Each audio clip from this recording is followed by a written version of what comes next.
हाँ जी guys, good afternoon. Excited. मैं बहुत एक्साइटेड हूँ। आज हम अपना पहला इंट्रोडक्शन सीरीज स्टार्ट करने जा रहे हैं और आप लोगों का काफ़ी लोगों का ये रिक्वेस्ट जो आया था कि सीरीज आप जल्दी से जल्दी स्टार्ट करें, हम वेट कर रहे हैं। आई होप आप भी काफ़ी एक्साइटेड होंगे।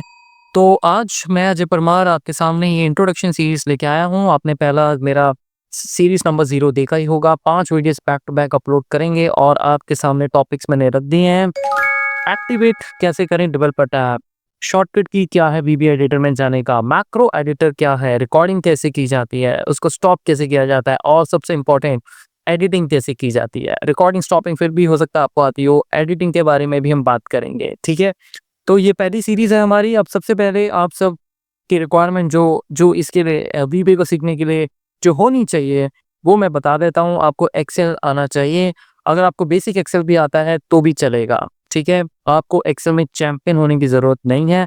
अगर आपको एक्सेल में अच्छी नॉलेज है, फाइल सेव कैसे करते हैं, सेल्स में डेटा किस तरह स्टोर करते हैं, उनकी bordering, colouring, file save as, sheet delete कैसे करते हैं, ऐड कैसे करते हैं, sum, product, division, V lookup, H lookup, left, mid, right, ये अगर फंक्शंस आपको आते हैं, नॉर्मली काउंट, काउंटिव, तो आप बिल्कुल इस सीरीज को देखें। ओके, तो सबसे पहले एक चीज़ आप समझ लें, जो वीबीए है, जो उसको विजुअल बेसिक फॉर एप्लीकेशन कहा जाता है, हम लोग एक्सेल वीबीए की बात करने जा रहे हैं। ठीक है, आपको मालूम हो या ना हो मैं बता देता हूँ कि माइक्रोसॉफ्ट के जो अलग प्रोडक्ट्स हैं, जैसे एमएस वर्ड है, एमएस पावर पॉइंट है, एमएस आउटलुक है, एमएस एक्सेस है, सबका अपना वीबीए है और इसमें भी मेरे काफ़ी वीडियोस हैं।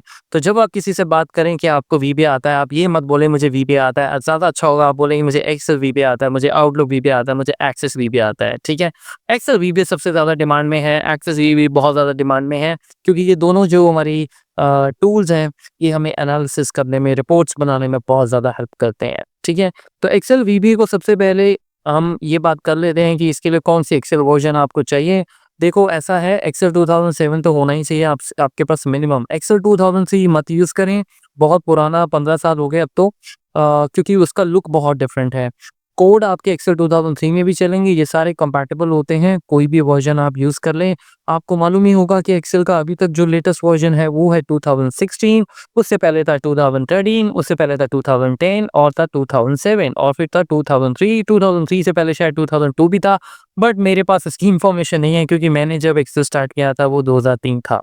राइट, तो मैं जो एक्सेल अभी यूज़ करने जा रहा हूँ वो 2016 है, लेकिन अगर आपके पास 2016, 2013, 2010, 2007 कोई भी वर्जन है, आपके कोड सारे कंपैटिबल होंगे। कंपैटिबल मतलब कि अगर 2016 में कोई कोड आपने बनाया है वो 2013 वाला यूज़र भी यूज़ कर सकेगा। और जब ये यूज़ नहीं करेगा, जहाँ प्रॉब्लम होगी मैं आपको बताऊँगा, लेकिन इंट्रोडक्शन सीरीज़ में ये सब जानने की ज़रूरत नहीं है। ठीक है? तो आइए सबसे पहले बात करते हैं कि डेवलपर टैब क्या होता है। गाइस देखिए, मेरे सामने एक डेवलपर टैब दिख रहा है आपको, राइट? ये डेवलपर टैब बड़ा इंपॉर्टेंट है। इसमें आपको visual basic, macro, record macro, macro security, relative reference और भी बहुत सारी चीज़ें हैं, बट हमारे मतलब का ये एरिया है, ये वाला। तो ये आपका टैब एक्टिवेट होना चाहिए। अगर आपने कभी भी मैक्रो नहीं बनाया है अपनी लाइफ में, तो आपका ये डेवलपर टैब एक्टिवेट नहीं होगा। अगर आप 2016, 2013 या 2010 यूज़ कर रहे हैं तो आपको जाना है फाइल में जाके ऑप्शंस पे क्लिक करें। क्लिक करने के बाद यहाँ पे एक ऑप्शन आएगा कस्टमाइज रिबन को सिलेक्ट करें और ये डेवलपर टैब आपका ऐसे होगा। ठीक है, इसको चेक मार्क कर दें और कुछ नहीं करना है और आपने ओके कर देना है। अगर आपके पास एक्सेल 2007 है तो कस्टमाइज रिबन में आपको ये ऑप्शन नहीं मिलेगा। यहाँ पे कहीं टॉप पे आई थिंक एक पॉपुलर नाम का कमांड होता है, जब आप उस पर क्लिक करेंगे तो यहाँ पे एक आपको कमांड लिखा हुआ, एक सिंटेक्स लिखा हुआ आएगा, शो डेवलपर टैब, और उसको आपको चेक मार्क करना होगा।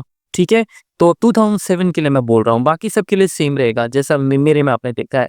तो ये जब आप कर लेंगे तो डेवलपर टैब आपका यहाँ पर एक्टिवेट हो जाएगा। ये डेवलपर टैब एक्टिवेट हमने कर लिया। अब इसके बाद हम क्या करेंगे, ये डेवलपर टैब मैंने आपसे क्यों एक्टिवेट करवाया है, इस पे हम बाद में आते हैं। अभी हम इसका अगला ऑप्शन देखते हैं कि शॉर्टकट की क्या है वीबी एडिटर में जाने की। तो शॉर्टकट की जो वीबी एडिटर में जाने की है वो है ऑल्ट F11, अगर आप एक्सेल पे बैठे हैं। तो मैं आपके सामने अभी ऑल्ट F11 प्रेस करूंगा और जैसे आप ऑल्ट F11 प्रेस करेंगे आपके सामने ये एक विंडो आ जाएगा। ठीक है, ये आपका वीबीए विंडो है। इस विंडो में क्या-क्या चीज़ें हैं इस पे हम बाद में आएँगे, बट यहाँ पे हम अपना प्रोग्राम लिखते हैं, ठीक है?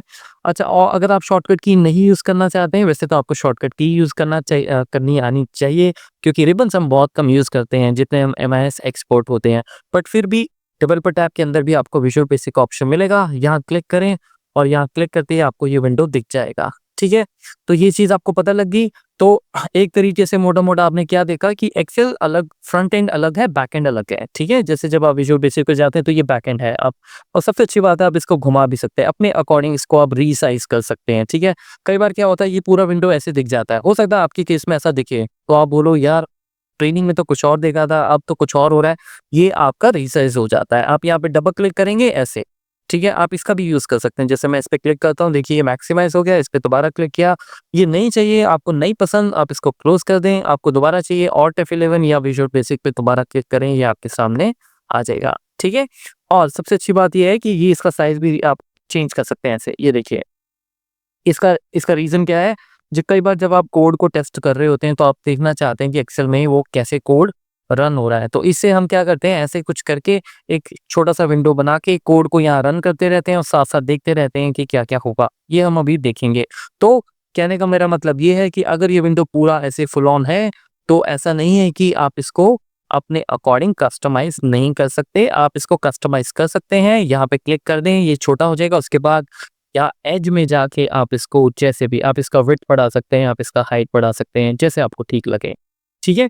तो फिलहाल मैं इसको मिनिमाइज़ कर देता हूँ, ठीक है? आप यहाँ पे देख रहे हैं, ये यहाँ पे दिख भी रहा है आपको कि ये विजुअल बेसिक एडिटर है। मैक्रो एडिटर क्या है? मैक्रो एडिटर जो आप डेवलपर टैब के अंदर देखते हैं, इसको मैक्रो एडिटर बोला जाता है, ठीक है? तो क्या होता है कि जब आप वीबीए लर्न करते हैं, तो क्योंकि हमारा पहला चैप्टर है, तो अभी हम ज़्यादा कोडिंग में नहीं जाएँगे। हमें एक एक्सेल से भी हेल्प मिलता है कि हम खुद भी, अगर हमें कोडिंग नहीं आती है, तो हम कोडिंग रिकॉर्ड कर सकते हैं। तो वो कोडिंग जो रिकॉर्ड होती है, वो इस मैक्रो एडिटर में होती है, रिकॉर्ड मैक्रो, ठीक है? तो जैसे कि मैं एक रिकॉर्ड मैक्रो करता हूँ, आप देखिए कैसे रिकॉर्ड होता है। आप इस पे जब क्लिक करेंगे, एक पॉपअप आएगा आपके सामने। ये पॉपअप में आप अपना मैक्रो का नाम देंगे, शॉर्टकट की देना चाहें दे सकते हैं, तो वो जब भी शॉर्टकट की रन होगी, आपका मैक्रो रन हो जाएगा। बाय द वे मैक्रो है क्या? मैक्रो देखिए, आप कुछ स्टेप्स रिकॉर्ड करते हैं, वो स्टेप्स आप चाहते हैं बार-बार रिपीट हों, जब भी आप वो रिपोर्ट बनाएँ। अगर आप 50 स्टेप्स कर रहे हैं और वो आप चाहते हैं कि 50 स्टेप से मेरा 1 घंटा बर्बाद हो रहा है, और वही स्टेप मैं हर रोज़ आके कर रहा हूँ, हर हफ्ते कर रहा हूँ या महीने में 1 बार कर रहा हूँ, मैं वो स्टेप्स रिकॉर्ड कर लेता हूँ और बाद में उस रिकॉर्डिंग को एक बार रन कर दूँगा, और मेरा जो एक्सेल है वो मेरे लिए काम करना शुरू कर देगा, क्योंकि उसको पता होगा कि मुझे क्या करना है। क्योंकि वहाँ पर एक प्रोग्राम लिखा होगा जिसको आपका मैक्रो समझ जाएगा, और जब आप बोलेंगे रन किया जाए, तो वो आपका रन होगा, और रन होते ही आपकी चीज़ें ऑटोमैटिकली बनना शुरू हो जाएँगी। ठीक है? एक तरीके से आप कह सकते हैं ये आपका एक जीनी है, ठीक है? जीनी क्या होता है, जब आप उसको जो रब करते हैं अपने जो वो चिराग सा क्या कहते हैं उसे, तो जिन आपके सामने आ जाता है और वो पूछता है कि छोटे में हम ये सब कहानियाँ पढ़ते थे कि मेरे लिए क्या क्या हुक्म है, और आप फिर हुक्म देते हो और वो चीज़ आपके सामने हो जाती है। तो ये बिल्कुल वही आप करने जा रहे हैं कि एक्सेल एक तरह से आपके लिए काम करना शुरू कर देगा, क्योंकि आपको एक वीबीए जिनी मिल गया है, जिन मिल गया है मैं कहूँ, ठीक है? तो वीबीए को जो आप बताएँगे वो वीबीए में रिकॉर्ड हम करेंगे, लैंग्वेज में, प्रोग्राम में, और एक्सेल को बताएँगे कि भैया आपको इसको रन करना है, और एक्सेल खुद आपके लिए काम करेगा, ठीक है? तो मैक्रो नेम में आप देखिए, यहाँ पे मैक्रो नेम जो है आपका, इसका नाम बाय डिफ़ॉल्ट मैक्रो 1 है। अगर आप दोबारा एक नया मैक्रो बनाएँगे तो मैक्रो 2 होगा, मैक्रो 3। हमें क्या करना है कि आप इसको अपना खुद का नाम दें। इसका रीज़न मैं आपको बाद में बताऊँगा, लेकिन आप खुद का कोई नाम दें इसमें। नाम देते हुए आप इसमें ध्यान रखें कि जब भी आप इसका कोई नाम दें, इसमें कोई स्पेशल कैरेक्टर यूज़ ना हो, ठीक है?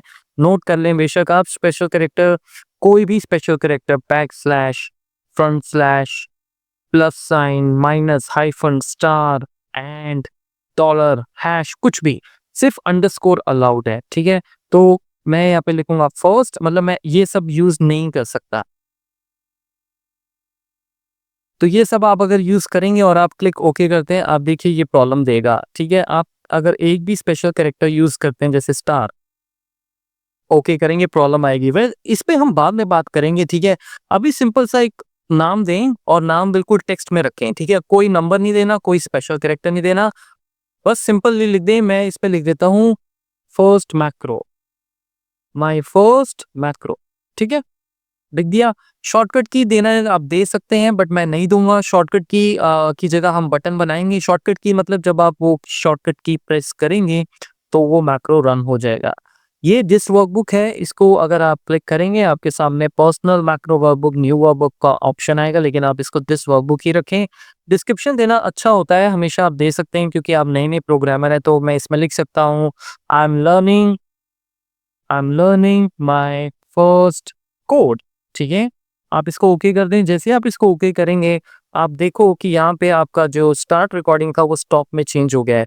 तो गाइस अब मैं जो भी स्टेप्स करने जा रहा हूँ वो मेरा जो मैक्रो एडिटर है वो रिकॉर्ड करेगा। तो मैं जैसे अभी शीट 2 में जाता हूँ, ठीक है? मैं शीट 2 में जाके कुछ यहाँ पे लिखना चाहूँगा, ठीक है? तो मैं इसमें जैसे लिखता हूँ H1 में मैं लिखता हूँ 5, फिर मैं 6 लिखता हूँ, फिर मैं 7 लिखता हूँ, फिर मैं 8 लिखता हूँ, फिर मैं 9 लिखता हूँ, ठीक है? और इसी के साथ-साथ फिर मैं क्या करूँगा वापस अपनी शीट में आऊँगा इसमें, ठीक है? मैं अपनी शीट में आ गया, मैं अपनी शीट में आ गया, अब मुझे और कुछ नहीं करना है, मैं रिकॉर्डिंग स्टॉप कर दूँगा। रिकॉर्डिंग स्टॉप कीजिए, रिकॉर्डिंग स्टॉप हो गई, दोबारा से रिकॉर्ड मैक्रो आ गया। अब हमें ये देखना है कि वो रिकॉर्डिंग कहाँ हुई है, वो वीबे जो प्रोग्राम है वो कहाँ बना है और उसको समझते हैं कि वो कैसे चलेगा, ठीक है? तो उसके लिए आप विजुअल बेसिक पे जाएँ, जब आप विजुअल बेसिक पे जाएँगे तो आप देखें कि आपके सामने यहाँ पे एक मॉड्यूल बना हुआ है, ये पहले नहीं था। अगर आपने पहले इसको ध्यान से देखा हो, रिवाइंड भी कर सकते हैं आप वीडियो, ये मॉड्यूल एक बना हुआ आ जाएगा, इस पे डबल क्लिक करें और यहाँ पे आपको कुछ व्हाइट बोर्ड में सिंटैक्स दिखना शुरू होगा। ये सिंटैक्स ही आपका वीबीए प्रोग्राम है, लेकिन फ़र्क ये है कि आपने नहीं लिखा है ये वीबीए ने आपके लिए बनाया है, ठीक है? तो मैक्रो एडिटर जब रिकॉर्डिंग करता है, वो भी आपको वही प्रोग्राम बना के देता है, वही उसी लैंग्वेज में वो बात करता है, जो लैंग्वेज आप खुद अभी हमारे लिखना शुरू करेंगे। तो ऐसा नहीं है कि मैक्रो एडिटर कोई आपको डिफरेंट लैंग्वेज लिख के देगा, ठीक है? इसीलिए आप कह सकते हैं कि ये भी एक वीबीए प्रोग्राम है, ये भी विजुअल बेसिक लैंग्वेज ही उसने लिखी है, लेकिन उसने लिखी है, आपने नहीं लिखी है, ठीक है? अब एक बड़ी इंपॉर्टेंट चीज़ है, जब आप हो सकता है आप में से कुछ लोगों का वीबीए कुछ ऐसा दिखे, ऐसे, पूरा ब्लैंक, ठीक है? मैं बिल्कुल हटा देता हूँ, सब कुछ हटा देता हूँ। ऐसा दिख भी सकता है, नहीं भी दिख सकता है, लेकिन शुरू से चलते हैं। ये ऐसे दिख रहा है आपको, ठीक है? मैं जाता हूँ विजुअल बेसिक में, ये देखिए, ठीक है? इस पर डबल क्लिक करते हैं, थोड़ा रिसाइज़ कर लेते हैं। तो सबसे इम्पोर्टेंट चीज़ आपको इसमें क्या करनी है, सबसे पहले आप जाएँ और फ़ाइल में क्लिक करें, ओके? और यहाँ पे सॉरी फ़ाइल में नहीं, व्यू में प्रोजेक्ट एक्सप्लोरर, कंट्रोल आर भी आप प्रेस कर सकते हैं। एक्सेल में नहीं करना है, वीबीए में करना है। मतलब जैसे मैंने वीबीए को अभी वीबीए को सिलेक्ट किया हुआ है, यहाँ क्लिक किया हुआ है। अगर मैं यहाँ पे कंट्रोल आर प्रेस कर दूँ, तो देखो क्या होगा। दिख रहा है आपको? ये क्या है मैं बताता हूँ, लेकिन पहले समझ लें कंट्रोल आर। कंट्रोल आर की जगह अगर आप व्यू में जाके प्रोजेक्ट एक्सप्लोरर पे भी क्लिक करेंगे तो ये दिख जाएगा आपको, ठीक है? अब ये है क्या? थोड़ा-सा इसको मैं साइज़ बढ़ाता हूँ इसका, थोड़ा-सा समझने में ईज़ी होगा। यहाँ से थोड़ा-सा इसकी विड्थ बढ़ा लेते हैं ऐसे। इसको प्रोजेक्ट एक्सप्लोरर कहते हैं, काफ़ी लोग इसको ट्री भी कहते हैं। ट्री मतलब जो हमारा पेड़ है, क्योंकि इसकी आप देखें थोड़ा-सा लुक नहीं आपको लिखा, जो ब्रांचेज़ हैं, इसकी शाखाएँ हैं, जैसे आप इसको जब क्लिक करेंगे तो ये बढ़ेगा ऐसे, है ना? तो इसको ट्री भी बोलते हैं, प्रोजेक्ट एक्सप्लोरर भी बोलते हैं, जो भी बोलें खैर समझ आना चाहिए कि इसमें हो क्या रहा है, ये है क्या चीज़। अब देखिए सबसे पहले जो पूरा प्रोजेक्ट है उसपे सबसे पहले तो हमारी एक्सेल फाइल का नाम है introduction to Excel VBA dot XLSX, ठीक है? ये तो बता देता है कि भई यहाँ पे इस प्रोजेक्ट का नाम ये है, जो भी आपकी वर्कबुक होगी, ठीक है? उसके बाद क्या होता है, उसके बाद ये माइक्रोसॉफ्ट एक्सेल ऑब्जेक्ट के नाम से एक फ़ोल्डर आता है और इसमें आपको ये सारी शीट्स दिखती हैं। ये वो शीट्स होती हैं जो आपकी एक्सेल में बनी हुई हैं, ठीक है? जैसे शीट 1 आप देखिए, शीट 1 है, शीट 2 है। अब आप सोच रहे होंगे यार ये शीट 1 2 बार क्यों आ रहा है? ये शीट 2 2 बार क्यों आ रहा है? और बाय द वे ये दिस वर्कबुक कहाँ से आ रहा है? ये तो शीट का नाम ही नहीं है। दिस वर्कबुक को छोड़ दें, वो वैसे ही दिखेगा, आपकी फाइल में भी आएगा, हमेशा आएगा, इस पे हम बाद में बात करेंगे। इसके अलावा जो भी आपको शीट दिखेगी वो ये होंगी। अगर आप ये पूछ रहे हैं कि ब्रैकेट्स के अंदर क्या चीज़ है, तो देखिए क्या होता है, मैं जैसे इस शीट का नाम चेंज कर देता हूँ, मैं कहता हूँ बेसिक्स, ठीक है? नाम चेंज कर दिया, चलिए ज़रा विजुअल बेसिक पे जाके चेक करें, अब देखिए ब्रैकेट वाला बेसिक चेंज हो गया, ठीक है? और उसी तरह आप शीट 2 को भी चेंज करेंगे तो शीट 2 भी चेंज हो जाएगा। ये जो शीट 1 है, शीट 2 है, ये इंडेक्सिंग है, मतलब ये सिर्फ आप इस तरह से समझ सकते हैं कि पोजीशंस बता रहा है कि बेसिक शीट 1 है और ये शीट 2 आपकी शीट 2 है। लेकिन इससे हमें कोई ज़्यादा फ़र्क नहीं पड़ेगा, क्योंकि जब तक आपके पास शीट का नाम यहाँ पे अवेलेबल है, आपको पता होगा कौन-सी शीट की आप बात कर रहे हैं, ठीक है? अब इम्पोर्टेंट चीज़ दिमाग में डाल लो, नोट करके रख लो, इन पे हम अभी बिल्कुल बात नहीं करेंगे। इनका यूज़ बहुत आगे लेवल में जाके होगा। मेन मुद्दा ये है कि भई ये मॉड्यूल कैसे आया? ठीक है? ये मॉड्यूल अपने आप नहीं आते हैं, ये हमें यहाँ से इंसर्ट करने पड़ते हैं और 90% जो आपके प्रोग्राम होते हैं, मैक्रोज़ होते हैं, जो आप प्रोग्राम खुद के लिखते हो या एक्सेल रिकॉर्ड करता है, वो हमेशा दोस्तों मॉड्यूल में ही लिखे जाते हैं। शीट 1, शीट 2 दिस वर्कबुक का जो काम है, वो हम बाद में नोट करेंगे। जैसे मैं दिस वर्कबुक पे अभी डबल क्लिक करूँ तो आप देखो इसका एक व्हाइट बोर्ड विंडो ओपन हो गया। आप शीट 2 पे भी जाएँगे तो वो भी दिखेगा, आपको शीट 1 पे जाएँगे वो भी दिखेगा। लेकिन मैंने कहा इसको भूल जाएँ, ठीक है? सिर्फ़ मॉड्यूल पे आएँ। तो मैं अगर यहाँ पे अब ये मॉड्यूल मैंने तो इंसर्ट नहीं किया, ये कहाँ से आया? ये जब आप रिकॉर्डिंग कर रहे थे तो एक्सेल ने इंसर्ट किया था। क्यों? क्योंकि एक्सेल भी मॉड्यूल्स में ही प्रोग्राम लिखता है। समझ आ गया? 90% प्रोग्राम्स, लेकिन अभी के लिए तो ये समझो कि 100% आपके लिए, बाकी जगह तो जाने की भी ज़रूरत नहीं है। मैंने इसीलिए उसको हटा ही दिया, आपकी नज़र ही नहीं जाएगी, ठीक है? अगर आप चाहें तो मॉड्यूल इंसर्ट एक और कर सकते हैं, जितने मर्ज़ी आप इसमें मॉड्यूल इंसर्ट करते रहें। ये मॉड्यूल है क्या? मॉड्यूल पे डबल क्लिक करेंगे तो वो विंडो आएगा, इस विंडो में हम प्रोग्राम अपना लिखते हैं। तो आप यहाँ पे कुछ भी लिख सकते हैं, जो भी मतलब आप जब वीबेस सीखेंगे, ठीक है? तो फिलहाल के लिए तो मुझे इनकी ज़रूरत नहीं है, क्योंकि मैंने रिकॉर्ड किया था मैक्रो और मैक्रो ने खुद मुझे मॉड्यूल 1 पे ये प्रोग्राम बना के दिया है। तो आइए इस पे बात करते हैं। तो मॉड्यूल 2, मॉड्यूल 3 जो मैंने इंसर्ट किए हैं, मैं इनको राइट क्लिक करके रिमूव कर दूँगा। रिमूव करो, इसे क्लिक करो। Do you want to export module 2 before removing it? क्या आप इसको कहीं पर एक्सपोर्ट करके रखना पसंद करेंगे, इससे पहले मैं इसे रिमूव करूँ? ठीक है ना? जी नहीं, मैं बिल्कुल पसंद नहीं करूँगा, तो मैं क्या करूँगा, आप इसको कृपा कर नो कर दें। यानी आप इसको एक्सपोर्ट ना करें, मेरे मतलब का ये नहीं है, सीधा इसको नो करें, ये डिलीट हो गया। उसके बाद दोबारा इसको सिलेक्ट करें। याद रखें, जिसको डिलीट करना है उसी को सिलेक्ट करें, नहीं तो गड़बड़ हो जाएगी। एक बार ये अगर डिलीट हो गया, तो दोबारा नहीं मिलेगा, ठीक है? राइट क्लिक किया, रिमूव किया मॉड्यूल 3 और मैंने कहा मुझे एक्सपोर्ट नहीं करना है, खत्म। अब हम मॉड्यूल पे आते हैं। अब देखिए, मैंने आपको बताया था कि ये मैक्रो एडिटर ने आपके लिए प्रोग्राम रिकॉर्ड किया है। अब आपको इसको थोड़ा-सा समझना है, बहुत सिंपल है।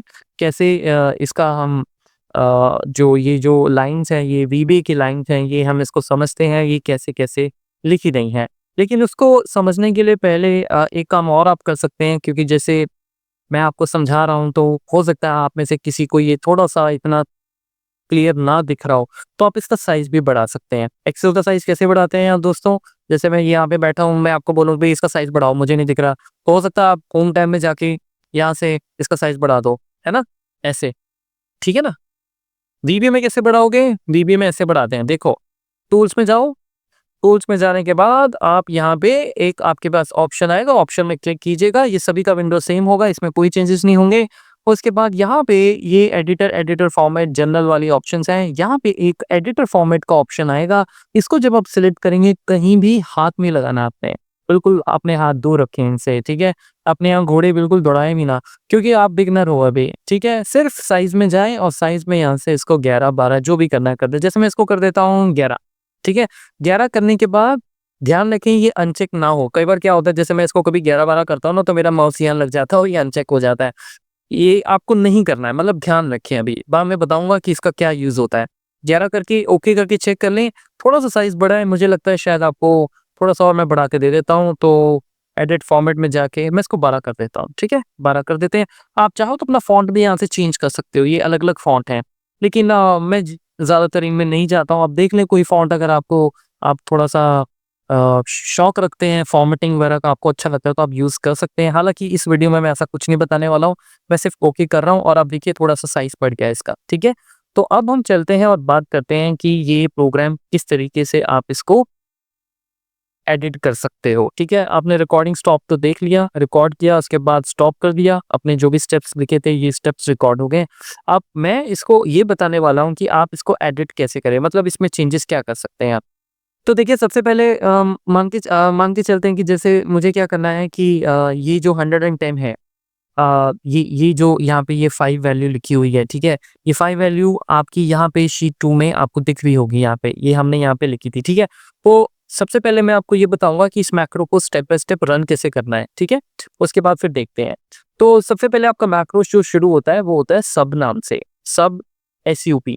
ये एज़ इट इज़ ही रहता है, जब आप भी अपना कोई मैक्रो लिखेंगे तो ऐसे ही लिखेंगे। उसके बाद माय फर्स्ट मैक्रो, ये आपको याद होगा जब मैंने रिकॉर्डिंग की थी तो उसमें मुझे वो नाम दिख रहा था रिकॉर्ड मैक्रो में यहाँ पे, ठीक है? ये वही नाम आपके सामने उसने दे दिया, ठीक है? आप चाहें तो इसका नाम यहाँ भी चेंज कर सकते हैं, जैसे मैं सिर्फ इसको माई की जगह फर्स्ट मैक्रो करना चाहूँ मैं कर सकता हूँ, कोई प्रॉब्लम नहीं है। Open bracket, close bracket automatically आ जाता है, आप भी इसी तरह से लिखेंगे। उसके बाद आपको याद होगा मैंने कमेंट्स में जब यहाँ पे रिकॉर्डिंग की थी, यहाँ पे डिस्क्रिप्शन में कुछ डिटेल्स डाली थी, तो वो डिटेल्स जो हैं वो आपके उनके पीछे एक सिंगल कोट बना हुआ आएगा। ये जो फालतू के सिंगल कोट है ना, आप इन्हें डिलीट कर दीजिए बैकस्पेस करके, ठीक है? अब सिंगल कोट क्या है? सिंगल कोट क्या होता है? जैसे मैं इसके देखो पीछे सिंगल कोट लिखूंगा, ठीक है? डबल कोट के साथ ही सिंगल कोट होता है आपकी कीपैड में। जैसे आपने ये लिखा, ये लाइन का कलर चेंज हो गया, ठीक है?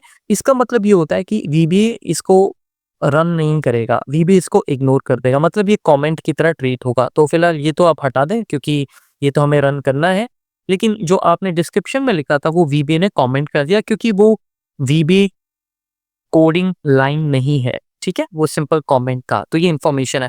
आप इसमें और भी चीजें ऐड कर सकते हैं, जैसे आप लिख सकते हैं I am learning my first code from Ajay Parmar, right? I am enjoying it. मुझे उम्मीद तो है कि आप एंजॉय कर रहे होंगे। बाकी कमेंट सेक्शन पे लिख दीजिएगा अगर कोई नाराजगी हो, ठीक है? दूर कर देंगे। तो ये आप लिख सकते हैं। अगर आप एक और लाइन लिखनी हो, आई एम लविंग इट, तो आप लिख सकते हैं। जैसे जितना कमेंट चाहे आप लिख सकते हैं, VBA एतराज बिल्कुल नहीं करेगा। अब क्वेश्चन ये आता है कि ये लिखते क्यों हैं? तो ये नोटपैड की तरह यूज होता है, मतलब जब आप इस प्रोग्राम पे 1 महीने बाद आए, हफ्ते बाद आए, तो आपको कुछ याद करने की जरूरत ना हो कि ये प्रोग्राम क्यों लिखा गया था, या इसके रिलेटेड कुछ इंपॉर्टेंट इन्फॉर्मेशन आप डालना चाहें डाल सकते हैं। तो ये जरूरी नहीं है, मतलब मैंडेटरी नहीं है, आप चाहे तो इसको हटा भी सकते हैं, ठीक है? लेकिन मैं इसको रखूंगा फिलहाल के लिए। अब जब आप देखें कि एक मैक्रो सब से स्टार्ट होता है तो वो ही मैक्रो आपका एंड सब से खत्म होता है, ठीक है? ये खुद अब जैसे अभी तो एक्सेल ने आपके लिए मैक्रो रिकॉर्ड किया था, अगर मैं खुद यहाँ पे सब लिखूं और लिखूं test star bracket open bracket enter मारूं, आप देखो एंड सब अपने आप आ गया।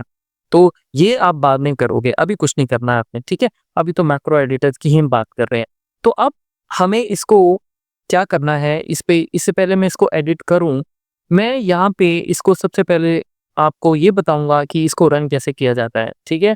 How to run the macro, ठीक है? तो मैक्रो को रन करने के 2 तरीके हैं गाइस। पहला तरीका तो ये है कि आप इसको डायरेक्ट यहाँ पे जब आपका कर्सर है F5 कर दें। जैसे मैं इसको F5 करूंगा तो देखो क्या होगा, ठीक है? आपने देखा कुछ मूवमेंट हुई आपकी शीट में, ठीक है? एक एरर भी आया है, ये एरर क्या है मैं इस पे बाद में बात करूंगा, इसको फिलहाल के लिए आप भूल जाएं, ठीक है?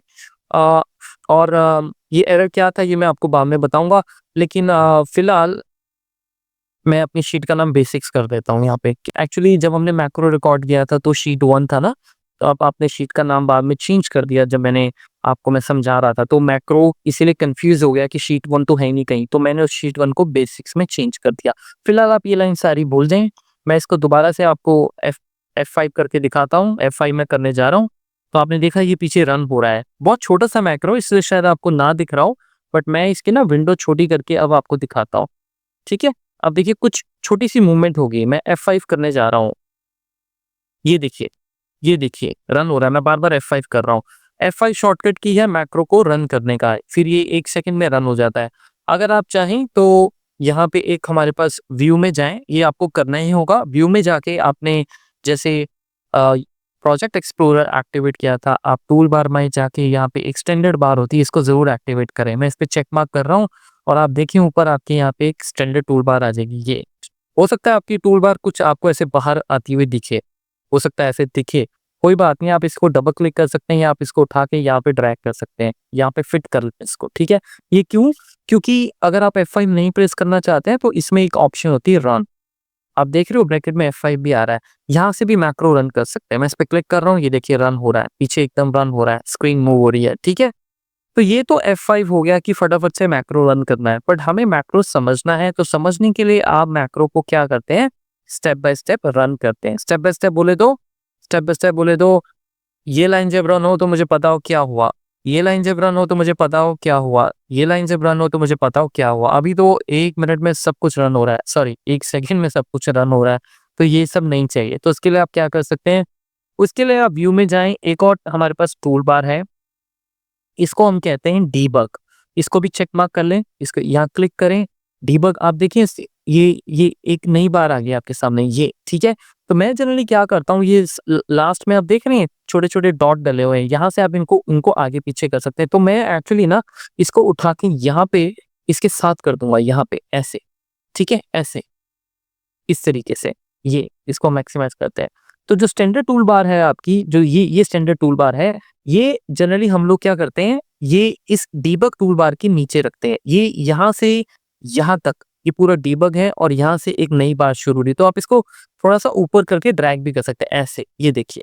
ठीक है? ऑप्शन आपको जैसे सही लगता है। अब जैसे मैं इसको उठा के और इसको राइट साइड पे भी ले जा सकता हूँ, ये देखिए, फिट हो गया एक ही लाइन में। पर मैं इनको और मोस्टली आप देखेंगे कि ये एक्चुअल में इस तरह से एक के नीचे एक होती हैं। हो सकता है कि जब आपने फर्स्ट टाइम विजुअल बेसिक पे क्लिक किया हो तो ये आपके सामने ऑलरेडी एक्टिवेटेड हो, तो ऑलरेडी एक्टिवेटेड हो तो ऑब्वियसली आपको कुछ करना नहीं है, ठीक है? डबल क्लिक करते हैं और अब चलते हैं। अब मैं आपको बताने जा रहा हूँ कि F5 तो एक कमांड है जिसमें आप मैक्रो रन कर रहे हैं, एक और कमांड है जिसको हम स्टेप बाय स्टेप रन करते हैं। तो आइए इस पे बात करते हैं। ये कमांड आपकी डीबग टूल बार से आई है, ये जो दूसरा आपका टूल बार है। ये गाइस स्टैंडर्ड टूल बार है और ये डीबग टूल बार है। तो मैं इस पे अगर क्लिक करूँगा तो देखिए क्या होगा, स्टेप इनटू मतलब स्टेप करके एक-एक करके स्टेप हम चलेंगे। शॉर्टकट की भी है F8, आप F8 भी प्रेस कर सकते हैं, ठीक है? अब मैंने एक नया लैपटॉप लिया है, मैं आपको बता दूँ, कुछ लोग जो नए-नए प्रोग्रामर हैं, ये लैपटॉप मेरा जिस कंपनी का है, उसमें क्या है, FN की एक्टिवेटेड है। तो जब भी मैं F8 प्रेस करता हूँ, चलता नहीं है, तो परेशान ना हों कि आपका F8 नहीं चल रहा है। एक बात ध्यान रखें, अगर आपका नया लैपटॉप है या आप FN की यूज़ करते हैं, आपकी वो एक्टिवेटेड है, तो FN के साथ F8 करना ना भूलें। जैसे मैं अभी अगर FN के साथ F8 प्रेस करूँगा, तो ये कोड चलेगा। अगर मैं F8 करूँगा, तो नहीं चलेगा। आइडियली मेरी रिक्वेस्ट यही होगी आपसे कि आप अपनी FN की डीएक्टिवेट करवा लें, क्योंकि FN की से एक्सेल की शॉर्टकट कीज़ रन नहीं करनी चाहिए, ठीक है?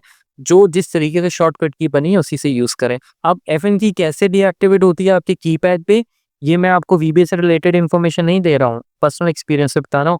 आप गूगल पे सर्च कर लें अपने लैपटॉप का मॉडल और उसमें चेक कर लें कि FN कैसे बंद होता है, क्योंकि शॉर्टकट कीज़ हमेशा आपकी इंडिपेंडेंट होनी चाहिए। आजकल ये नई आजकल के जो लैपटॉप्स हैं इसमें क्या होता है, ये FN की के साथ चलती हैं, ठीक है? तो एनीवेज़ ये आप जैसे इसको रन करेंगे, मैं इसको फिलहाल यहाँ से रीसेट कर देता हूँ, कैंसल कर देता हूँ, ठीक है? जहाँ से आपका ये स्टैंडर्ड टूल बार में F5 कमांड था, यहीं पे रीसेट है, ठीक है? कैंसल करने के लिए।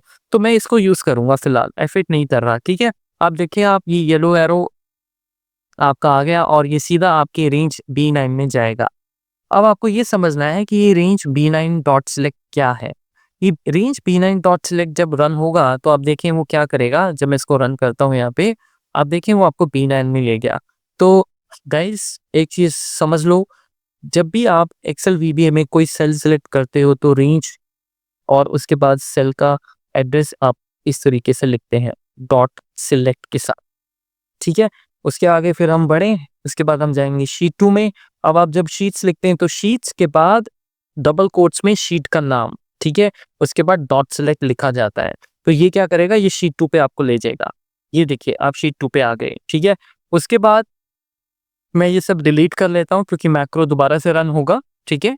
अब आप देखें, तो जब मैं इसको अभी रन करूँगा, इसका साइज़ थोड़ा-सा पीछे कर लेते हैं ऐसे। यही चीज़ मैं आपको बता रहा था कि इसको रीसाइज़ करने का बेनिफिट ये है कि आप एक्सेल में भी देख सकते हैं क्या एक्शन हो रहा है। तो अब ये H1 में जाएगा, F8 करें, H1 में गया, उसके बाद ये मैंने कुछ ज़ूम किया था अपना एक्टिव विंडो 110-20, ये आप डिलीट कर दें, इसकी ज़रूरत नहीं है। ये मैं वैसे ही कर रहा था। आप ओरिजिनल लाइन पे आ जाएँ, active cell dot formula R1C1। Formula R1C1 का मतलब फिलहाल आप ये समझें कि जो भी आपका एक्टिव सेल है, उस पे ये वैल्यू जो लिखी जाएगी वो होगी 5। जब हम अपना खुद का प्रोग्राम लिखेंगे तो उसमें हम लिखेंगे active cell dot value. Macro इसको फॉर्मूला R1C1 करके रो 1 कॉलम 1 के रेफरेंस में यूज़ करता है, बट मेजर जो मोटा-मोटा ज्ञान हमने यहाँ से लेना है वो ये है कि ये जो भी एक्टिव सेल है अभी वो जो H1 है उसमें ये E=5 करने जा रहा है, देखा आपने। उसके बाद ये H2 सिलेक्ट करेगा, रेंज H2 सिलेक्ट हो गया, एक्टिव सेल क्या हो गया H2, तो H2 में जाके हम वैल्यू 6 प्रिंट कर देंगे। अब ये H3 डॉट सिलेक्ट करेगा, तो अब देख रहे हैं रेंज डॉट सिलेक्ट सेम है क्योंकि वो VB कोड है, लेकिन उसके अंदर वो वाला सेल यूज हो रहा है जो हमने उस टाइम कोडिंग में मैक्रो रिकॉर्डिंग करते हुए सिलेक्ट किया था। तो ये H3 में गया, फिर 7 आ गया, फिर 4 आया, फिर 8 आया। जैसे जैसे आप इसको रन कर रहे हैं आपका ये सेल चलता जाएगा चलता जाएगा।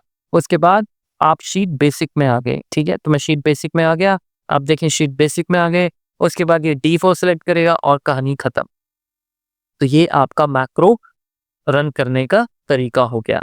F8 अब क्वेश्चन ये आता है F8 और F5 कब कब रन करते हैं। F5 तब रन किया जाता है जब आप ये कोड अपनी टीम को दे दोगे और वो इसको रन करेंगे। F8 होता है प्रोग्रामर के लिए, आपके लिए, कि जब आपने प्रोग्राम बना लिया तो उससे पहले आप ये ध्यान रखें कि इससे पहले मैं किसी को कोड दूं, टेस्टिंग कर लें इसकी। तो टेस्टिंग F5 पे नहीं हो सकती क्योंकि वो तो मिली सेकेंड्स में रन हो जाएगा। तो स्टेप बाय स्टेप चलेंगे और रन करेंगे, ठीक है। अब मान के चलो आपने कोड बनाया और किसी ने कहा कि यार वो ना वैल्यू जो 5 है वो 5 नहीं है, एक्चुअली वो 500 है। तो क्या आप दोबारा मैक्रो रिकॉर्ड करेंगे? बिल्कुल नहीं। आप यहाँ पे जाके इसको 100 कर दीजिए, सो सिंपल। इसको 600 कर दीजिए, ठीक है। उसके बाद इसको 700 कर दीजिए, इस तरीके से, ठीक है। तो अब ये एडिटिंग कर दी मैंने, क्या ये रन होगा? बिल्कुल रन होगा। तो सबसे पहले रन करने के लिए मैं यहाँ पर इसको डिलीट कर देता हूँ ऐसे, ठीक है। इसको डिलीट करने के बाद अब हम दोबारा से ये प्रोग्राम फटाफट रन करते हैं, ठीक है। स्टेप इनटू आप F8 भी प्रेस कर सकते हैं दोबारा, फटाफट चलें। ये देखिए H1 पे गया, H1 पे 500 आ गया, फिर आपका 600 आ गया, देख रहे हो आप। तो दोबारा मैक्रो रिकॉर्ड करने की जरूरत नहीं है। अगर आपको छोटी मोटी नॉलेज है, देख के थोड़ा सा कोड समझ जाते हो तो आपको पता लग जाएगा ये, ठीक है। इस तरीके से ये आपका मैक्रो आपने एडिट कर लिया, ठीक है गाइस।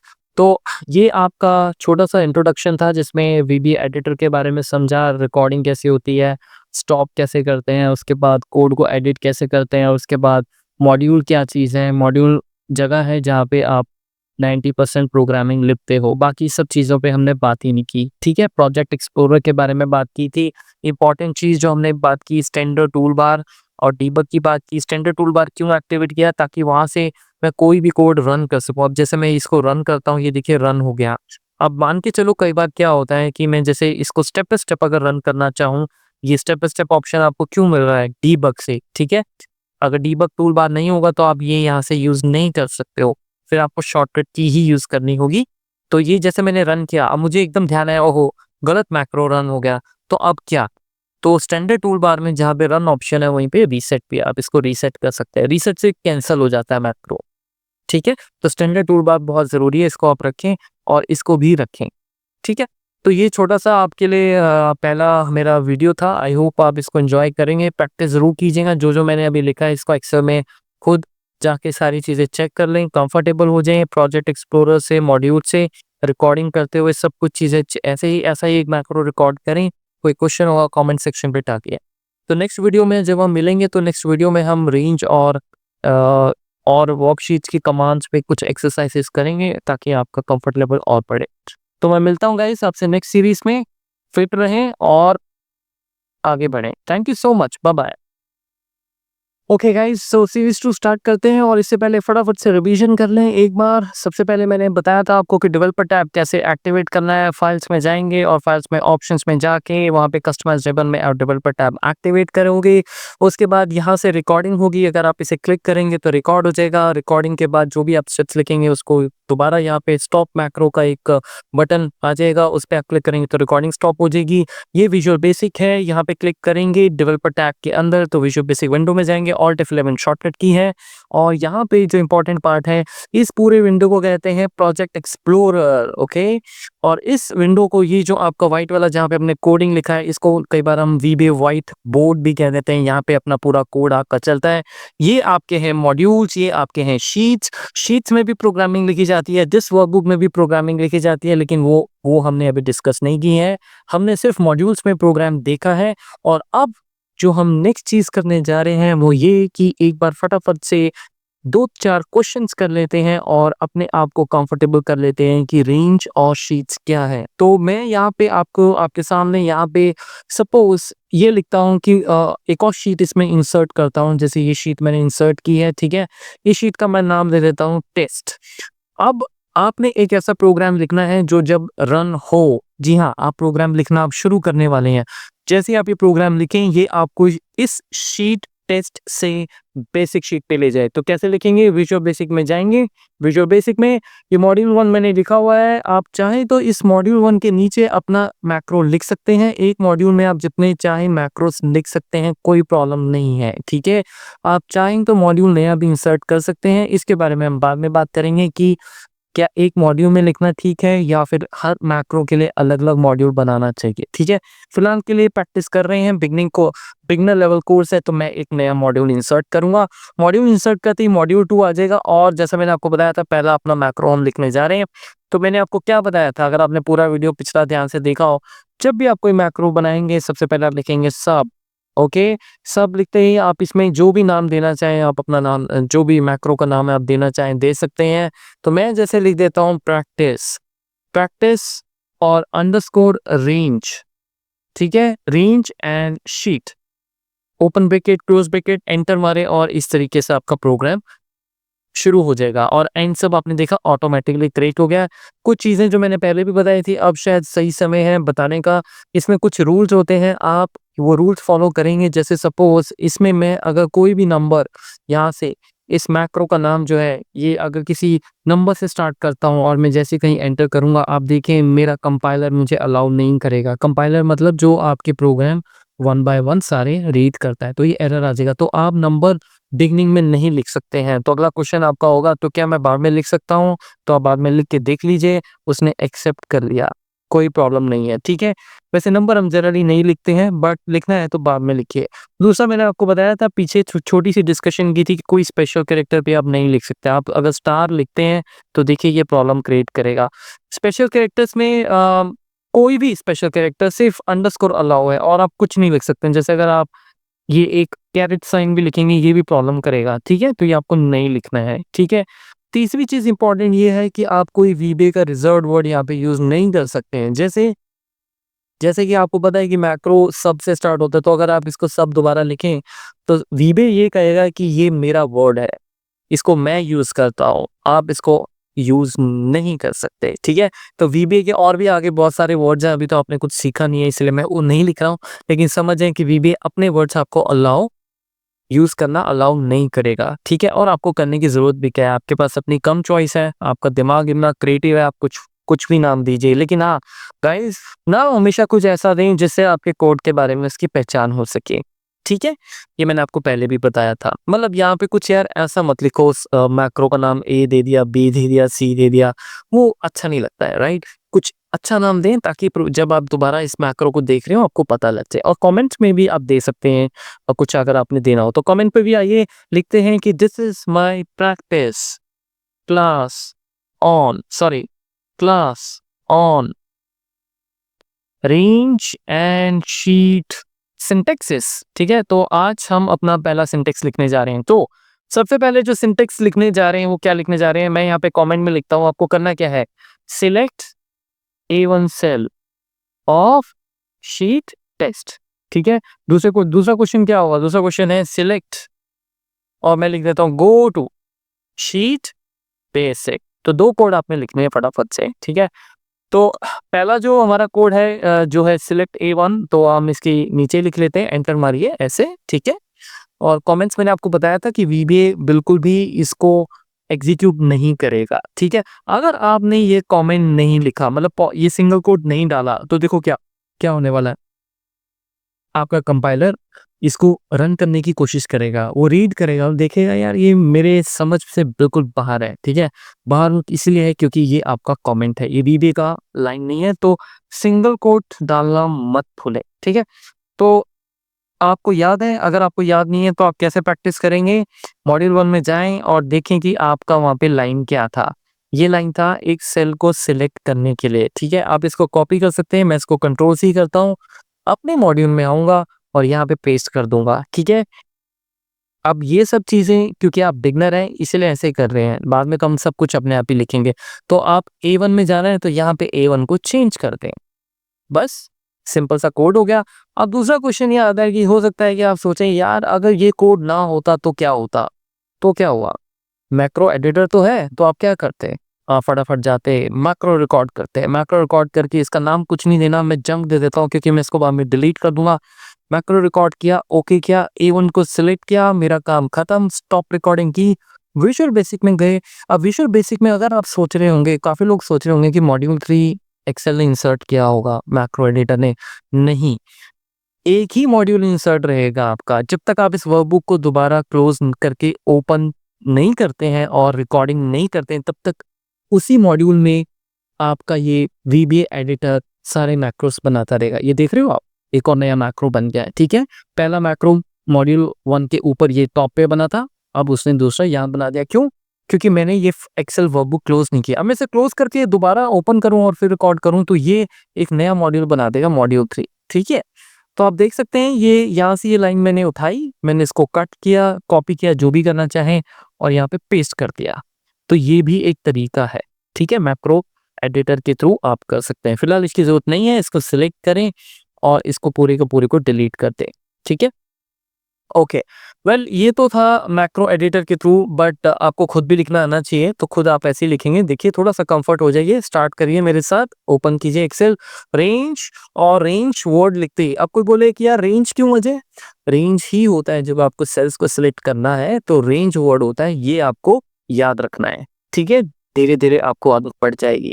डबल कोट्स आप डालेंगे, डबल कोट्स डालना ही डालना है, यही फॉर्मेट है। A1 लिख के उसके बाद ब्रैकेट क्लोज करेंगे, डॉट, डॉट डालते ही आपको बहुत सारी चीज़ें दिखेंगी। ये चीज़ें क्या हैं, ये हम आने वाले टाइम में डिस्कस करेंगे। आप यहाँ पे सिलेक्ट लिखना शुरू करें, आपको ऑटोमेटिकली सिलेक्ट मिल जाएगा। इसको डबल क्लिक कर दें या पूरा सिलेक्ट टाइप इन कर दें और आपका ये कोड तैयार हो गया, ठीक है? उसके बाद हम यहाँ पे भी नीचे लिख लेते हैं शीट्स का। अब शीट्स का भी मैंने आपको बताया था कि आप मैक्रो एडिटर रिकॉर्ड कर सकते हैं, वैसे हमने ऑलरेडी किया हुआ है, तो आपको अगर याद नहीं है, मॉड्यूल 1 में जाएँ और यहाँ पे ढूँढें वो लाइन कहाँ है। ये लाइन याद है आपको? जैसे रेंज की डॉट सिलेक्ट है, वैसे शीट्स के लिए शीट्स डॉट सिलेक्ट है। सो सिंपल, इसको कट कर सकते हैं, मैं इसको कट नहीं करूँगा, खुद लिखेंगे इसको। तो शीट्स लिखें यहाँ पे, ठीक है? बहुत लोग आप में से क्या करने वाले हैं, ये ऐसे ही लिखने वाले हैं, और ऐसे लिखने के बाद दिखना या कुछ नहीं है, तो शीट्स लिखें, ब्रैकेट स्टार्ट करें और इंडेक्स आते ही आप लिख सकते हैं उस शीट का नाम। तो मैं यहाँ लिखूँगा बेसिक डॉट सिलेक्ट, इस तरीके से, ठीक है? अब आपने देखा कि मैंने यहाँ पे नाम लिखा है लेकिन ये इंडेक्स पूछ रहा है। इंडेक्स का जनरली मतलब होता है पोजीशन, तो आप यहाँ पे 1 भी लिख सकते हैं, ऐसे भी लिख सकते हैं क्योंकि आपकी जो बेसिक शीट है उसका पोजीशन 1 है, ठीक है? इस तरीके से भी लिखा जा सकता है, लेकिन इसमें एक प्रॉब्लम हो सकती है, वो मैं अभी बताता हूँ। सबसे पहले अगर मुझे ये कोड टेस्ट करना है कि ये सही चल रहा है कि नहीं, इससे पहले मैं इस कोड को अपनी टीम को भेजूँ, कैसे मैं चेक करूँगा? क्या आप F5 करेंगे या F8 करेंगे? बताइए मुझे। जो कह रहे हैं F5 बहुत बड़ा क्रॉस, बिल्कुल नहीं, टेस्टिंग के लिए F5 नहीं यूज़ करते हैं, दोबारा आप वो चेक कीजिए। हम इसमें करेंगे F8 क्योंकि स्टेप बाय स्टेप मैं इसको रन करने वाला हूँ, ठीक है? तो आइए इसको F8 करके रन करते हैं और देखते हैं कि कोड सही बना है या नहीं बना है। तो रन करने के लिए F8 कमांड ये मेरे पास तैयार पड़ी है, मैं स्टेप इनटू यूज़ कर रहा हूँ। अगर आपको याद हो ये हमने ये कैसे, ये मेन हमारा कमांड कैसे आया था, व्यू में जाके हमने टूल बार्स में डीबग सिलेक्ट किया था। अगर आप डीबग नहीं करेंगे, मैं इसको अनचेक कर दूं, ये देखो चला गया। अब आप F8 ढूंढते रह जाओगे, ठीक है? जैसे वो हमारा वो ऐड आता है आजकल टेलीविजन्स में, वो रिंग का या सर्फ का दाग ढूंढते रह जाओगे, तो आप भी यहाँ पे वो चीज़ें ढूंढते रह जाओगे, ठीक है? ये अलग बात है कि मैं F8 कर सकता हूँ, मैं शॉर्टकट की F8 यूज़ करूँगा। वैसे मैं आपको बता दूँ मैं F8 ही यूज़ करता हूँ, बट फिर भी आपको चाहे शॉर्टकट की आप यूज़ करें या ना करें, ऑप्शंस तो सारी पता होनी चाहिए, ठीक है? क्योंकि काम चलाओ काम हमने नहीं करना है, हमें प्रोग्रामर बनना है, तो सब कुछ आना चाहिए। तो मैं इसको दोबारा क्लिक करता हूँ डीबग, ठीक है? और अब इसको हम रन करते हैं। ये मैंने इसको रन किया, अब देखें ज़रा, ये सीधा मेरा रेंज A1 में जाएगा। अब मेरा ऑलरेडी सेल A1 में है, तो मैं इसको उठा के यहाँ कर देता हूँ ताकि हम चेक कर सकें कि हुआ कुछ या नहीं हुआ, ठीक है? तो मैं इसको रन कर रहा हूँ और ये देखिए ये आपका A1 में ले गया आपको, फैंटास्टिक। यहाँ पे आपको मिलते हैं 100 आउट ऑफ 100। अब बात करते हैं शीट बेसिक की, तो शीट बेसिक पे जरा देखिए, जरा ये कोड चला के देखें, तो आप देखें कि subscript out of a range error आ गया मेरा। अब ये एरर क्यों आया guys? Subscript out of range, जब भी आपका एरर आएगा एक चीज दिमाग में डाल के रख लो, इसका मतलब ये है कि बीबी कुछ ऐसी चीज ढूंढ रहा है जो वहाँ एग्जिस्ट ही नहीं करती है। यानी कोई ऐसी शीट, अब हम शीट में जा रहे हैं, मैं शीट कमांड यूज किया हुआ है, तो शीट मतलब वो एग्जिस्ट ही नहीं करती है। तो काफी लोग समझ गए होंगे क्यों नहीं एग्जिस्ट करती है। जो लोग नहीं समझे हैं वो ध्यान से इसको देखें, वीडियो पॉज करें और एक बार ध्यान से फोकस करें, क्या ये शीट हो रही है? बिल्कुल वो नहीं है, क्योंकि ये शीट है बेसिक्स और ये है बेसिक। तो वीबीए को नहीं पता, तो आप इसको यहाँ पे लिखोगे एस, ठीक है। अब काफी लोग यहाँ पे ये क्वेश्चन कर रहे होंगे, तो क्या आज क्या बेसिक अगर स्मॉल लेटर में लिख दिया जाए तो क्या वो चलेगा? बिल्कुल चलेगा। वीबीए केस इनसेंसिटिव लैंग्वेज है, छोटे में लिखो बड़े में लिखो कोई टेंशन नहीं है। जहाँ पे होगी मैं बता दूंगा, ठीक है, जब टाइम आएगा। बता ही देता हूँ चलो। इफ कंडीशंस एक्सेल वीबीए के केस सेंसिटिव होते हैं, ठीक है, बाकी सब बिल्कुल सही चलेगा, कोई प्रॉब्लम नहीं आएगी। तो मैं आपको दिखाई देता हूँ, आप यहाँ पे ऐसा ऐसा बेसिक लिख लें, ये नीचे, ठीक है। जब तक नाम सही है कोई टेंशन नहीं है, इसको रन करेगा इस, ओके। ये देखिए कोड चल पड़ा, और क्योंकि आप ऑलरेडी शीट 1 में है, तो ये कुछ जब आप इसको रन करेंगे तो कोई फर्क नहीं पड़ेगा, क्योंकि आप पहले से शीट 1 में है। पर अगर मैं मान के चलो दोबारा समझाने के लिए यहाँ पे आ जाता हूँ, ठीक है, तो आप देख रहे हो मैक्रो एफेट में मोड में भी है, एडिटिंग मोड में भी है, मैं साथ साथ यहाँ पे थोड़ा इधर उधर भी इसे यहाँ पे कुछ ना कुछ एक्टिविटी कर सकता हूँ। ऐसी कोई बात नहीं है कि आप एक्सेल को टच नहीं कर सकते, ठीक है। तो अब इसको आगे रन करें, अब देखें क्या होगा। ये देखिए शीट 1 दोबारा सिलेक्ट हो गया, ठीक है, शीट 1 सिलेक्ट हो गया, तो मतलब दोनों ही कोड मेरे सही है। अब क्वेश्चन ये आता है, मैं आपको ये बता देता हूँ कि ये दोनों लाइंस का डिफरेंस क्या है। कब आप शीट का नाम लिखेंगे, कब आप यहाँ पे 1 लिखेंगे। देखिए वैसे क्या होता है, दोनों के अपने अपने एडवांटेज हैं। मोस्टली हम शीट का नाम ही लिखते हैं, बट इसका जो बेनिफिट है वो अपना ही बेनिफिट है। कई बार क्या होता है, ऐसी सिचुएशंस होती हैं जहाँ पे आपको शीट का नाम से मतलब नहीं होता है, वहाँ पे सिर्फ आपको ये होता है कि फर्स्ट शीट सेलेक्ट कर दो, सेकंड कर दो, थर्ड कर दो, जो भी है। कई बार होता है जहाँ पे आपको स्पेसिफिकली ध्यान से उसी शीट पे जाना होता है, तो वो एक्चुअल में रीजन वो डिफरेंस होता है। जैसे कि शीट सिलेक्शन के नाम से मैं एक मैक्रो बनाता हूँ और मैं कहता हूँ, अब देखो मैं कहता हूँ कि शीट 1 डॉट सिलेक्ट, ठीक है, मैंने ये कर दिया, ठीक है। अब मैं इसको यहाँ पे एक काम करने जा रहा हूँ, मैं ये जो टेस्ट है इसको यहाँ पे उठा के रखने जा रहा हूँ, ठीक है। और मैं मान के चलो शीट 2 पे आ गया यहाँ पे, ठीक है। अब मैं ये मैक्रो रन करने जा रहा हूँ, और जब आप मैक्रो ये रन करेंगे तो क्या होगा, वो शीट 1 पे जाएगा, ठीक है, शीट 1 को सिलेक्ट करेगा, चेक कर ले जरा, देखें जरा, ये देखिए क्या हुआ, समझ आया आपको कुछ कि नहीं? पहले तो शीट 1 आपकी बेसिक्स थी, अब टेस्ट होगी। तो वही, अगर बेसिक सेलेक्ट करनी थी और किसी यूजर ने उसको उठा के इंटरचेंज कर दिया, तो आपका मैक्रो तो पगला जाएगा, ठीक है ना। मैक्रो पगला जाएगा कि भाई ये क्या हो गया, मैक्रो तो उसी के हिसाब से चलेगा। अब आपने जब कोड बनाया था तो आपकी बेसिक शीट पहली थी, और आपने बेसिक पे जाके कुछ मैक्रो लिखा है, बहुत बड़ा कॉपी पेस्ट डेटा कर रहा है, यहाँ से वहाँ उठा रहा है, बहुत कुछ कर रहा है, मैक्रो भेज दिया बंदे को, बंदे ने जाके आपके यूजर ने उनको बोला गया यार ये टेस्ट शीट को पहले रखो, ये मेन शीट है हमारी, उसने टेस्ट उठा के यहाँ कर दी। अब जब ये कोड रन हो रहा होगा उस टाइम ये मैक्रो जिसको सिलेक्ट करेगा वो तो इसको सिलेक्ट करेगा, ठीक है। अब जैसे मैं यहाँ पे शीट 2 पे बैठा हूँ, समझाने के लिए बता रहा हूँ आपको सिर्फ ये पॉइंट, ठीक है। तो क्या होता है, नंबरिंग से जब चलते हो तो वो नाम नहीं देखता। अगर मैंने यही कोड, मैं इसको कमेंट कर दूं, ठीक है, इसको नहीं रन करते, अगर मैं यही कोड इस तरीके से लिखा होता कि आपको जाना ही बेसिक्स में है। अब देखो बेसिक्स में अब जब मैं इसको रन करूंगा तो देखो क्या होगा, इसको रन करते हैं, ये देखा आपने, अब वो बेसिक पे ही जाएगा। अब आप बेसिक को उठा के जहां मर्जी डाल दो, जैसे मैं एक और शीट इंसर्ट कर देता हूँ, मैं बेसिक को उठा के जी यहाँ पे डाल देता हूँ कहीं पे, ठीक है, यहाँ पे ये लो, यहाँ पे सबसे लास्ट शीट में, और मैं यहाँ पे बैठा हूँ, ठीक है। अब जब ये कोड आप रन करोगे, कहीं भी बेसिक शीट हो, अगर बेसिक्स उसे मिलता है वो चला जाएगा वहाँ पे, तो ये डिफरेंस होता है। तो इनके अपने एडवांटेज हैं, इनके अपने डिसएडवांटेज हैं। अभी आप उस लेवल पे नहीं हो जहाँ पे आप ये चीज़ समझने की कोशिश करें, मैं सिर्फ आइडिया आपको दे दिया है, लेकिन ये प्रैक्टिकली कहाँ यूज़ होता है आने वाले वीडियोस में देखेंगे। लेकिन अभी आप हमेशा जब भी शीट का नाम दो, उसका शीट का, जब भी आप शीट सेलेक्ट करो तो उसका नाम ज़रूर दें, ठीक है, नाम से ही शीट को आप सिलेक्ट करें, ठीक है। So simple. तो ये आपकी रेंज कमांड आपको पता लगी और शीट्स की कमांड पता लगी। अब गाइस इसमें एक और बड़ी इंपॉर्टेंट चीज़, वो ये है कि अगर आपको इकट्ठा सेल कुछ सिलेक्ट करना हो, क्योंकि मोस्टली आप कॉपी पेस्ट भी तो करते हो एक्सेल में, ठीक है, तो देखो सिंपल सी बात है, क्योंकि आप बिगनर हो, जब हम बिगनर लेवल पे होते हैं तो हमारा ये दोस्त बन जाता है। बहुत लोग कहते हैं यार क्या मैक्रो एडिटर, इसमें तो कुछ होता नहीं है, इसमें तो रिकॉर्डिंग्स ही बस ऐसी होती हैं। एक्चुअल में बात सही है, क्योंकि अगर ये सब कुछ कर देगा तो वीबीए की ज़रूरत नहीं है। मतलब अगर यही सब वीबीए, ये मैक्रो एडिटर ही आपके लिए सारा वीबीए प्रोग्राम लिखना शुरू कर दे, तो फिर वीबीए प्रोग्रामिंग की ज़रूरत ही नहीं पड़ेगी, राइट? ये बहुत कुछ करता है, लेकिन बहुत कुछ नहीं भी करता है। तो जो कुछ करता है उसको यूज़ करो और इसको हमेशा अपना दोस्त बना के रखो। अगर आप मुझसे पूछो ना, तो मैं आज भी इसको यूज़ करता हूँ। ये है ही चीज़ इतनी ज़बरदस्त, ठीक है? तो अब अगर आपको कोई बता देता है, आप इंटरव्यू में चले गए, मान के चलो बिना ज़्यादा तैयारी के, आपको बोला गया कि आप ये यहाँ से लेके यहाँ तक ये सेल सिलेक्ट करें, ठीक है? ये रेंज सिलेक्ट करें और ये आपके टेस्ट में क्वेश्चन आ गया। तो अब आप क्या करेंगे? आपको कोड नहीं पता, आपको ये तो पता है कि ये G4 कैसे सिलेक्ट करते हैं, रेंज डबल कोट्स में G4 डॉट सिलेक्ट। आपको ये तो पता है ये सेल कैसे सिलेक्ट करते हैं, रेंज A6 डॉट सिलेक्ट। लेकिन पूरा आपको टेबल नहीं पता कैसे सिलेक्ट करते हैं, जहाँ पे मल्टीपल सेल्स हो। तो फटाफट से रिकॉर्डिंग मैक्रो पे क्लिक करो और यहाँ पे मैक्रो का नाम अभी देने की ज़रूरत नहीं है, क्योंकि ये आपने यूज़ नहीं करना है। यूज़ करना हो हमेशा के लिए तो रखो। मैं तो इसको डिलीट कर दूंगा, तो मैं इसको जंक ही दोबारा से नाम दूंगा, क्योंकि पहला जंक हम डिलीट कर चुके हैं। एक ही मैक्रो को 2 बार नहीं आप नाम दे सकते हो, याद रखिएगा। मैं इसको ओके करता हूँ। इसको ओके करने के बाद मैं यहाँ पे जाता हूँ, ठीक है? यहाँ पे जाने के बाद मैं अब क्या करने वाला हूँ, शिफ्ट की प्रेस करके इसको सिलेक्ट कर रहा हूँ इस तरीके से, ठीक है? मैंने कर दिया स्टॉप रिकॉर्डिंग करते ही मैं जाऊँगा विजुअल बेसिक में, और यहाँ पे वो मॉड्यूल 1 जो हमारा बना हुआ है ऑलरेडी, जिसमें एक्सेल ने पहले हमारी रिकॉर्डिंग की थी, ये वाला मैक्रो आपके सामने आ गया, ठीक है? क्या समझे? बहुत सिंपल। मैं इसको कट करता हूँ, मॉड्यूल 2 में लेके जाता हूँ और यहाँ पे इसको पेस्ट कर देता हूँ। समझ आ गया?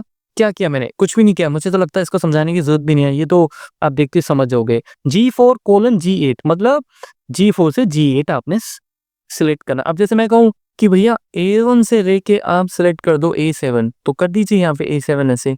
अब आप इसको रन करके देखो, ठीक है? मैं इसको रन करता हूँ, तो ये लीजिए रन किया मैंने इसको।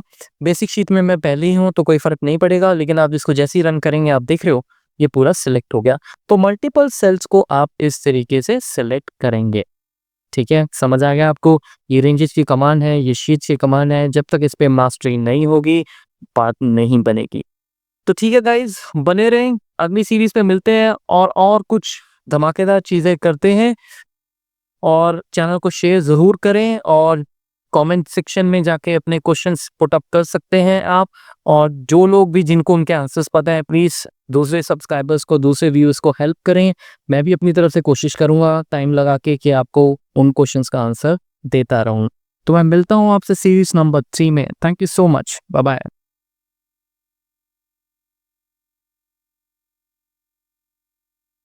ओके गाइस, सो सीरीज़ नंबर 3 में 4 चीज़ें करने वाले हैं हम। सेल्स की कमांड के बारे में बात करेंगे और मैक्रोज़ को किस तरह से रन कर सकते हैं।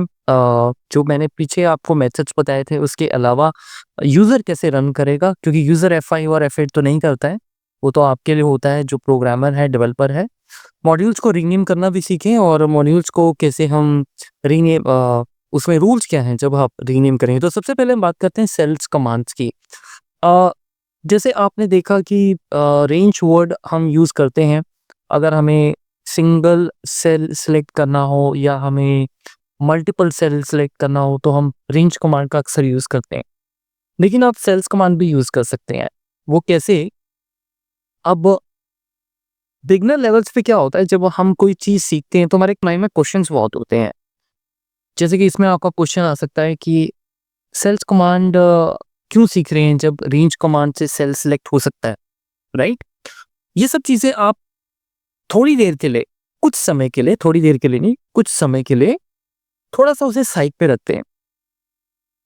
किसी भी चीज़ को सबसे अच्छा तरीका लर्न करने का मैं आपको बताता हूँ, मेरे अकॉर्डिंग क्या है। जिस तरह से चीज़ें आपको मिल रही हैं, आप उसको पढ़ते जाएँ, देखते जाएँ, देखते जाएँ, देखते जाएँ। सवाल तो होंगे ही, कैसे, कहाँ, क्यों, ऐसे क्यों, वैसे क्यों नहीं? उनको साइड पे रखें। वो सब कवर हो जाता है सवाल जब प्रैक्टिकली जब आप उन चीज़ों पे काम करना शुरू करते हैं। जब हम वीडियो में कोई प्रोजेक्ट बनाएँगे, ये सब चीज़ें क्लियर हो जाएँगी। लेकिन अभी क्या है कि आप सिर्फ़ ये देखो कि जो कमांड मैं बता रहा हूँ, वो किसके लिए यूज़ हो रही है और उस पे प्रैक्टिस करो, बस, और कुछ नहीं, ठीक है? तो सेल्स कमांड किस तरह से लिखी जाती है? सबसे पहले अगर मुझे A1 सेलेक्ट करना है तो आपको पता है कि रेंज कमांड तो हम ऐसे ही लिखते हैं, ठीक है? तो बहुत लोग होते हैं, आप भी हो सकता है उनमें से एक हों, जब मेरे सेशंस होते हैं पर्सनल सैटरडे संडे में पढ़ाता हूँ, तो उसमें भी स्टूडेंट्स कहते हैं कि सर ये रेंज वर्ड याद करना पड़ेगा, ये शीट्स वर्ड याद करना पड़ेगा। देखो, ये आपको करना ही पड़ेगा, लेकिन ये जितना आपको फर्स्ट डे में टफ लग रहा है ना, सेकंड डे लगेगा नहीं। ये बहुत सिंपल लाइन्स हैं, ठीक है?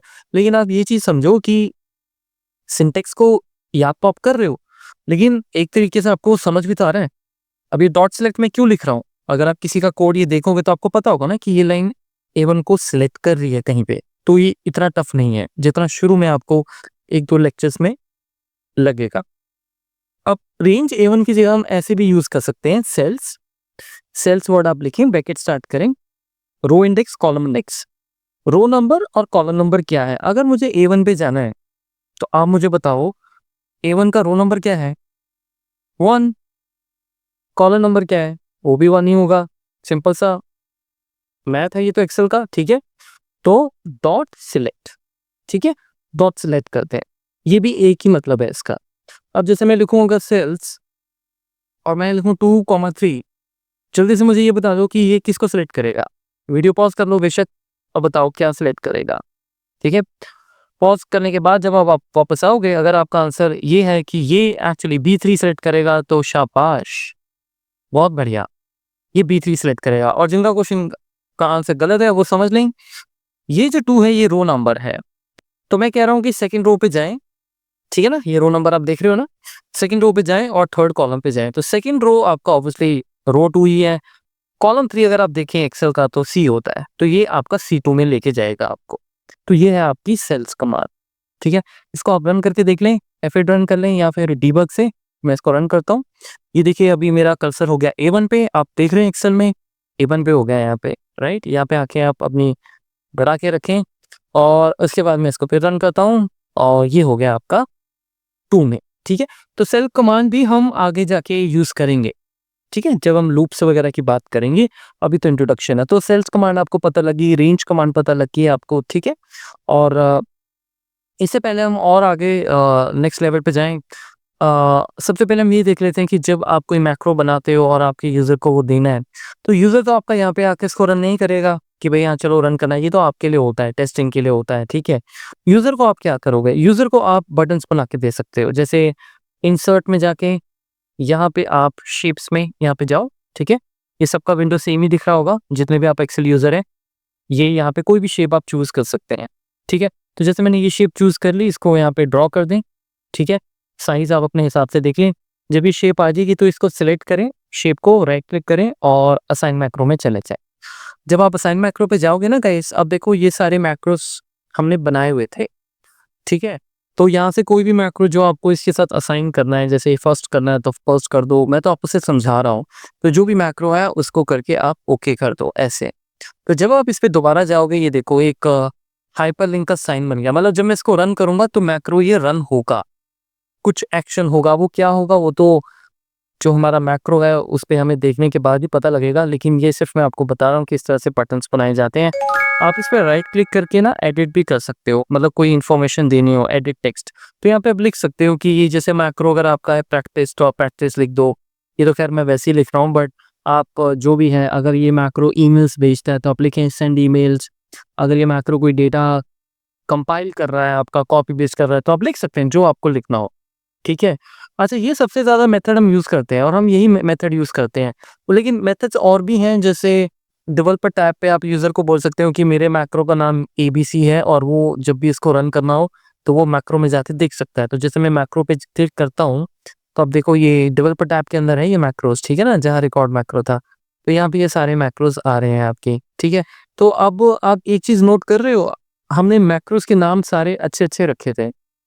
सेंसिबल नाम रखे थे, जिसकी वजह से हमें कितना अच्छा अब ईज़िली समझ आ रहा है, क्योंकि ये सेल्स का कमांड है, ये हमारा फर्स्ट मैक्रो था। ये जंक अब मुझे नहीं पता क्या था, बट वही बात है, अगर आप मैक्रोज़ के नाम अच्छे नहीं दोगे और एक्सेल के अकॉर्डिंग चलोगे, तो आपकी ये जो मैक्रोज़ है ना, ये पता कैसे दिखेंगे? Macro 1, macro 2, macro 3, macro 4, macro 5, macro 6, macro 7 so on.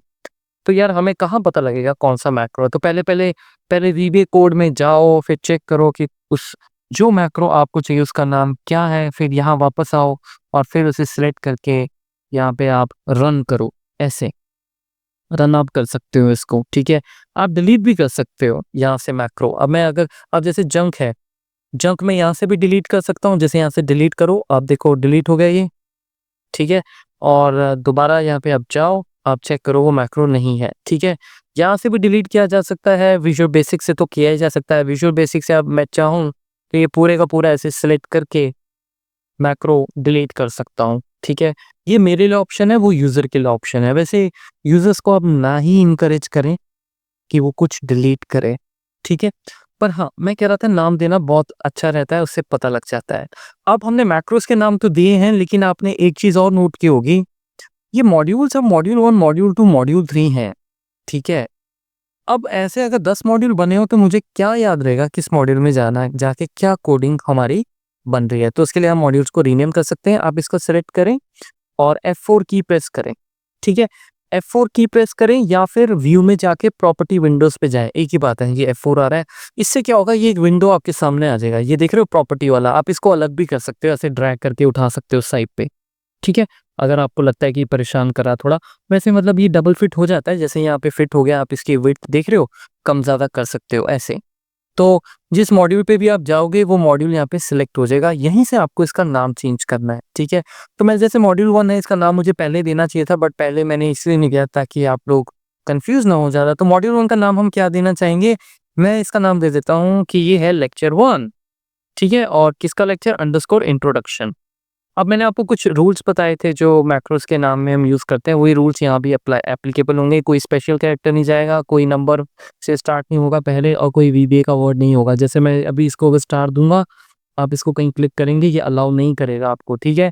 तो ये रूल्स आपको याद रखने हैं, ठीक है। तो ये आपका हो गया लेक्चर 3।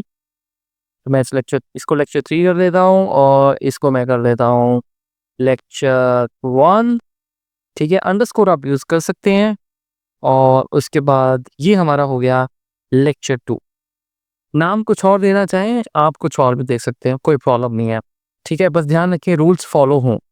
तो इस तरीके से क्या है कि अब हमें याद रहेगा जब हम इस पे प्रैक्टिस करेंगे, जैसे कि लेक्चर 1 में हमने पहले जाना है, उसके बाद लेक्चर 2 पे जाना है, 3 पे जाना है। आप चाहें तो इसमें ये भी लिख सकते हैं F4 करके कि लेक्चर 1 में हमने रिकॉर्डिंग की थी, तो आप लेक्चर 1 में यहाँ पे जाके F4 प्रेस करके यहाँ पे ऐसे भी लिख सकते हो कि यहाँ पे हमने डिस्कशन किया था मैक्रो रिकॉर्डिंग का, ठीक है ना। ऐसे अंडरस्कोर मैंने इसलिए डाला है क्योंकि लंबा नाम है, थोड़ा स्पेस से क्या होगा, ईजी हो जाएगा रीड करना ये।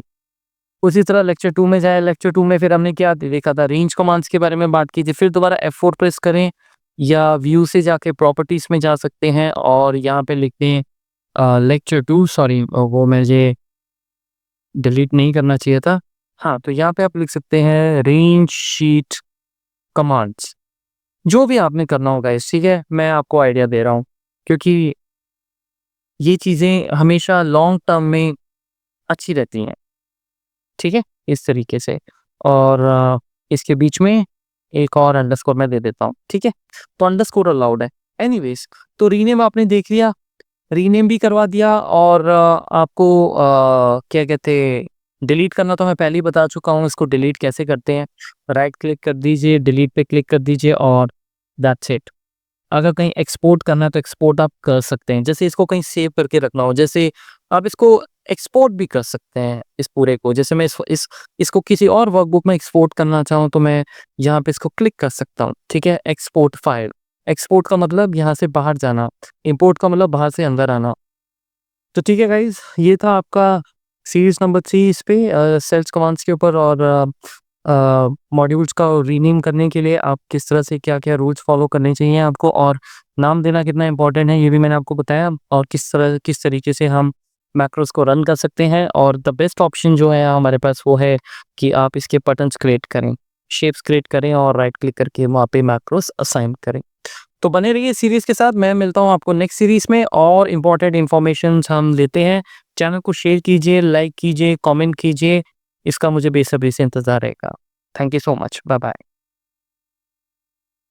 इस फ़ोन में स्वागत है आपका दोबारा से गाइज़। और अब हम बात करेंगे बहुत इम्पोर्टेंट ऑफसेट फंक्शन की। ये कैसे आप वीबीए में यूज़ करते हैं और ये एक ऐसा फंक्शन है जो आप यूज़ करते रहेंगे, ठीक है। इंट्रोडक्शन की बात नहीं है, आने वाले चैप्टर्स में भी ये बहुत ज़्यादा यूज़ होता है, इस पे बात करते हैं। और एक्सेल में भी यूज़ होता है वैसे, लेकिन एक्सेल में और वीबीए में दोनों में यूज़ करने का कंसेप्ट तो सेम है, लेकिन वीबीए में थोड़ा ये ज़्यादा ईज़ी है दिखना। ऑफसेट फंक्शन की बात करेंगे, उसके बाद मैं आपसे बात करूँगा कि डेटा कैसे सिलेक्ट किया जाता है, ठीक है? सिलेक्ट द डेटा, इसके सिलेक्शन को लेके क्या-क्या अप्रोचेस जब आप वीबीए स्टडी करते हैं, नए-नए होते हैं, तो कहाँ क्या गलतियाँ करते हैं और उसको कैसे हम ठीक करेंगे, ठीक है?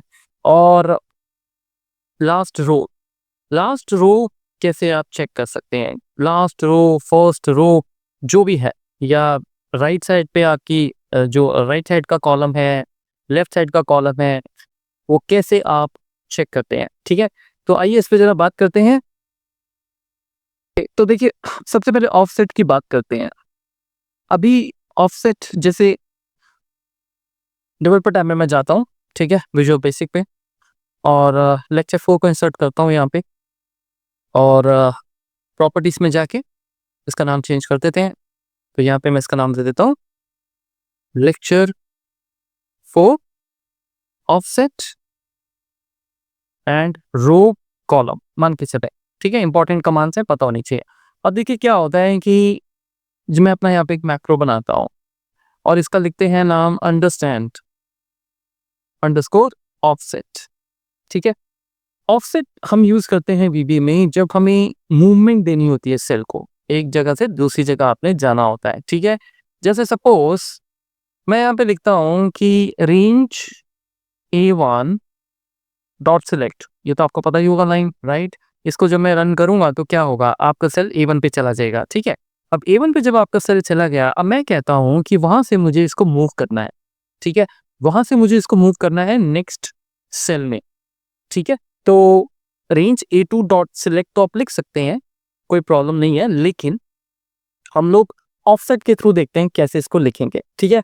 तो इसमें देखिए आप क्या कर सकते हैं, जब आप वीबीए में किसी सेल को सिलेक्ट करते हैं तो वो एक्टिव सेल हो जाता है।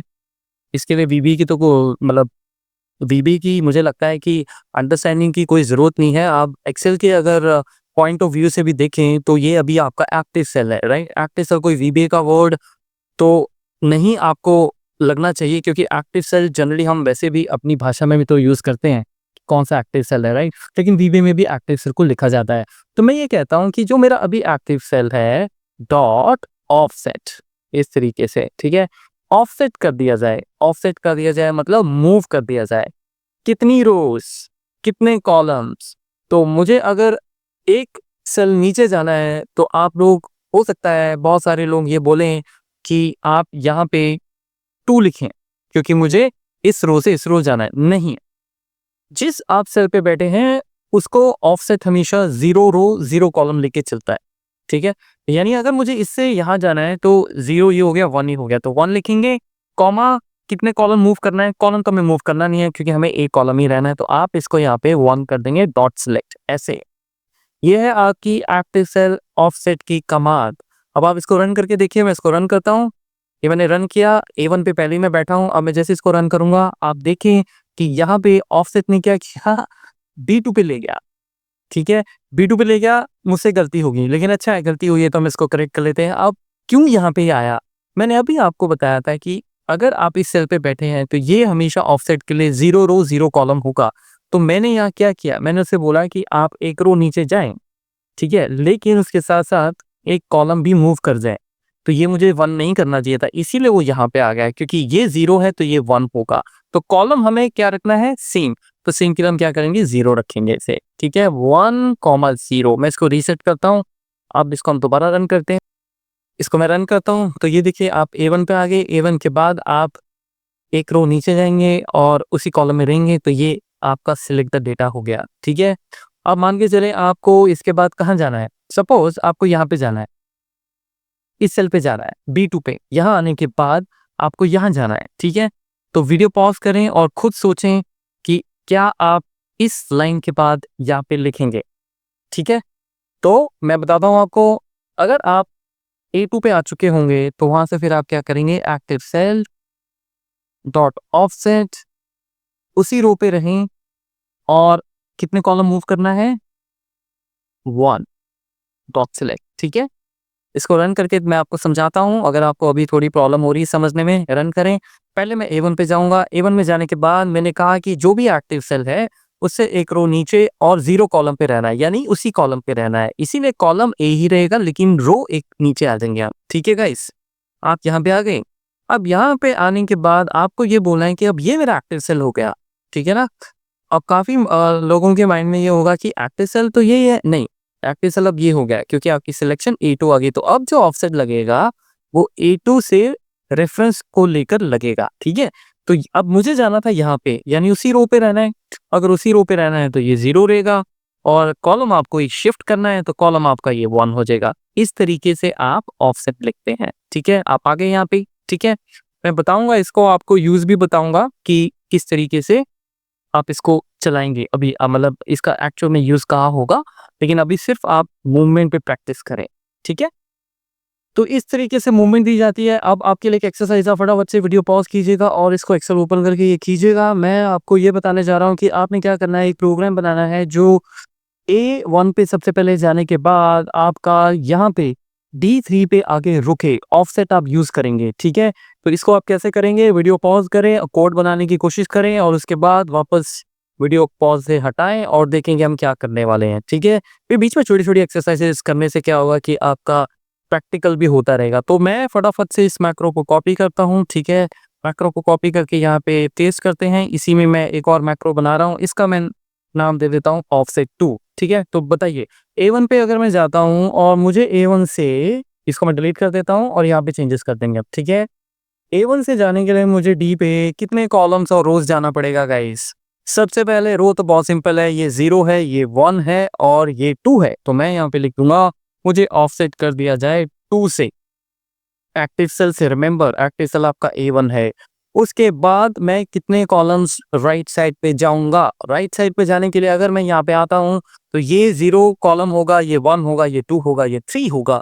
यानी कि अगर मैं यहाँ पे 2,3 सिलेक्ट कर देता हूँ तो ये कोड चलना चाहिए। आइए जरा चेक कर ले, मैं इसको रन करता हूँ। A1 पे गया मैं, A1 पे जाने के बाद आप देखें कि ये आपका चल गया। तो ऑफसेट से अब आप मूवमेंट्स के सीख गए हैं कि किस तरीके से लेफ्ट से राइट, राइट से लेफ्ट, कहीं भी जाना हो। अच्छा चलो एक चीज और, अब ये भी इंटरेस्टिंग है, इसको एक काम करते हैं। यहाँ पे मैं E6 पे बैठा हूँ। ठीक है, तो मैं क्या करता हूँ, इसी में एक कोड बना देते हैं। ठीक है, दूसरा मैक्रो बनाने की जरूरत नहीं है। आप यहाँ पे लिखें E6 और E6 डॉट सेलेक्ट करें और E6 के बाद अब आपको कहाँ जाना है, मैं कहता हूँ आपको यहाँ पे जाना है। ठीक है, अब देखते हैं जरा आप ये कर पाते हैं कि नहीं कर पाते हैं। मैं इसको कलर कर देता हूँ। ठीक है, या इसको कर देता हूँ कलर सर। ठीक है, इसको कलर कर देता हूँ। तो वीडियो पॉज करें और प्रैक्टिस करें, देखें आप इसको कर पाते हैं कि नहीं। E6 से मुझे यहाँ जाने के लिए रो नंबर एक ऊपर जाना होगा और कॉलम 0, 1, 2, 3, 4 जाना होगा, लेकिन बैकवर्ड डायरेक्शन में जाना होगा। तो बैकवर्ड डायरेक्शन में जब आप पीछे की तरफ जाने लगेंगे तो आपको गाइस माइनस यूज करना है। ठीक है, रो भी आप ऊपर जा रहे हैं, नीचे की तरफ नहीं जा रहे हैं। नीचे की तरफ जाएंगे तो पॉजिटिव होगा, ऊपर जाएंगे तो नेगेटिव होगा। तो एक रो ऊपर जा रहा हूं तो -1 कर देता हूं। कॉलम कितने जा रहा हूं, -3। -3 एक बार चेक करूं जरा, 0, 1, 2, 3, 4, सॉरी 4। तो इस तरीके से आप ऑफसेट यूज करते हैं। ठीक है, मैं इसको रन करता हूँ। आइए जरा इसको रन करें। ये देखिए मैंने इसको रन किया। ये आप यहाँ से रन करके आप यहाँ पे पहुंच गए। यहाँ पे पहुंचने के बाद अब E6 से मुझे एक्चुअली मुझे E6 पे जाना है सबसे पहले। E6 पे मैं पहुंच गया। अब देखें जरा ये मुझे A5 पे लेके जाता है कि नहीं। वाओ ग्रेट, तो ये आपका A5 पे चला गया। तो ये है आपका ऑफसेट फंक्शन। ठीक है, अब जो अगली चीज मैं बताने जा रहा हूँ आपको कि ये तो मूवमेंट हो गया। अब कई बार क्या होता है, इसका यूज देखते हैं कहाँ होता है। कई बार क्या होता है कि आपके पास डेटा पड़ा होता है यहाँ पे, जैसे कोई सेल में कुछ डेटा पड़ा है, ये पड़ा है, ये पड़ा है, ये पड़ा है। ठीक है, मैं आपको कहता हूँ कि भाई आपको क्या करना है, कुछ ऐसा मैक्रो बनाओ कि हमेशा वो ब्लैंक सेल पे चला जाए इस टेबल के। लेकिन एक कंडीशन है, ये टेबल बढ़ता रहेगा अगर मैं इसमें कुछ चेंजेस करता हूँ। यानी कल अगर मैं एक और इसमें कुछ अल्फाबेट डाल दूं और अब जब मैक्रो चलाऊं तो मैक्रो यहाँ होना चाहिए, यहाँ नहीं होना चाहिए, या यहाँ नहीं होना चाहिए। यानी ब्लैंक सेल पे जाना है। ठीक है, ब्लैंक सेल पे जाना है और ब्लैंक सेल को ही हमेशा सिलेक्ट करना है। तो आप कैसे करेंगे, अब कुछ लोग कहेंगे ये तो बहुत सिंपल है अजय, मैं मैक्रो रिकॉर्ड करूंगा और कहूंगा कि भाई रेंज G10 डॉट सिलेक्ट कर दे, है ना। तो आप हो सकता है यहाँ पे लिखें ऑफसेट एग्जाम्पल की तरह से मैं इसको चलाता हूँ। हो सकता है कि आप लिख दें कि भाई रेंज G10 आप सिलेक्ट कर दें ऐसे। ये तो गलत है भाई, बहुत गलत है। क्यों? क्योंकि ये तो स्टैटिक हो गया। ये तो ये कह रहा है कि आप हमेशा G10 पे जाएंगे। ठीक है, मैं इसको रन करता हूँ। रन किया मैंने, रन हो गया। ठीक है, अब एक और चीज, क्योंकि आप नए नए हैं वीबीए में, एक और चीज का ध्यान रखें। जिस मैक्रो को रन कर रहे हैं आप इस एडिटर से, F8 से, है, कर्सर उसी के बीच में होना चाहिए। मतलब ये ना हो कि आपका कर्सर यहाँ पड़ा हो और आप सोच रहे हो मैं ये वाला ऑफसेट एग्जांपल मैक्रो रन करूंगा, ये नहीं। ठीक है, क्योंकि अगर आपने अभी F8 किया, ये वाला मैक्रो रन हो जाएगा। तो ये चीज ध्यान रखनी है। ठीक है, ओके। अच्छा, अब अगर मैं सपोज यहाँ पे हूँ, एंसर पे बैठा हूँ, इसके नीचे मेरा कर्सर ब्लिंक हो रहा है, आप देख रहे हैं। मैक्रो के बाद रन करूं, इसको रन करें, ये लो रन हो गया। ठीक है, कोई प्रॉब्लम नहीं है। तो आगे बढ़ो। अब इसको G10 को मैंने रन किया, ये G10 मेरा पहले से सिलेक्टेड है, सिलेक्ट हो गया, वेरी नाइस। अब मैं करता हूँ कि भाई इसको हटा देता हूँ, डेटा चेंज हो गया मेरा। अब एक दिन कोई नया डेटा आ गया, अब क्या उसी मैक्रो को यूज करेंगे? हम नहीं करेंगे ना, गलत हो गया, क्योंकि G10 नहीं चाहिए। अब क्या चाहिए? अब मुझे चाहिए था G8। तो इसके लिए क्या किया जाए, इसका क्या इलाज है? इसका इलाज ये है, जितने भी आप एक्सेल यूजर्स हैं जो एक्सपर्ट हैं वो जानते हैं कि कंट्रोल डाउन एरो जो शॉर्टकट की होती है वो आपकी यूज होती है लास्ट रो पे जाने के लिए, राइट।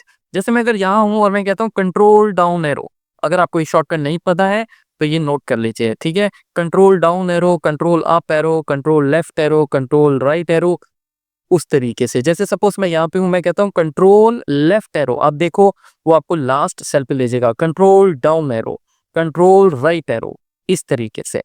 तो हम क्या करेंगे, हम बीबी को बोलेंगे G1 पे जाएं, कंट्रोल डाउन एरो प्रेस करें। कंट्रोल डाउन एरो क्या करेगा, वो आपको सबसे लास्ट सेल पे ले जाएगा। ये इसका बेनिफिट है। अगर ये सबसे लास्ट सेल पे मुझे ले जाता है तो उसके बाद तो कहानी खत्म, क्योंकि जो एक्टिव सेल होगा वो लास्ट सेल होगा और एक्टिव सेल से एक रो नीचे आने के बाद मेरा काम खत्म। तो एक्टिव सेल ऑफसेट बहुत इंपॉर्टेंट है। आइए फटाफट इस पे बात कर लेते हैं। अब बहुत बहुत लोगों को ये भी परेशानी हुई, अच्छा तो अब लास्ट रो पे कंट्रोल डाउन एरो की वीबी में कीवर्ड क्या होता है, वीबी का सिंटेक्स क्या होता है? तो ये सिंटेक्स थोड़ा सा आपको आपका बीपी हाई करेगा, क्योंकि थोड़ा सा डिफिकल्ट होगा, लेकिन बेस्ट पार्ट ये है कि आपको याद ही नहीं करना है इसको।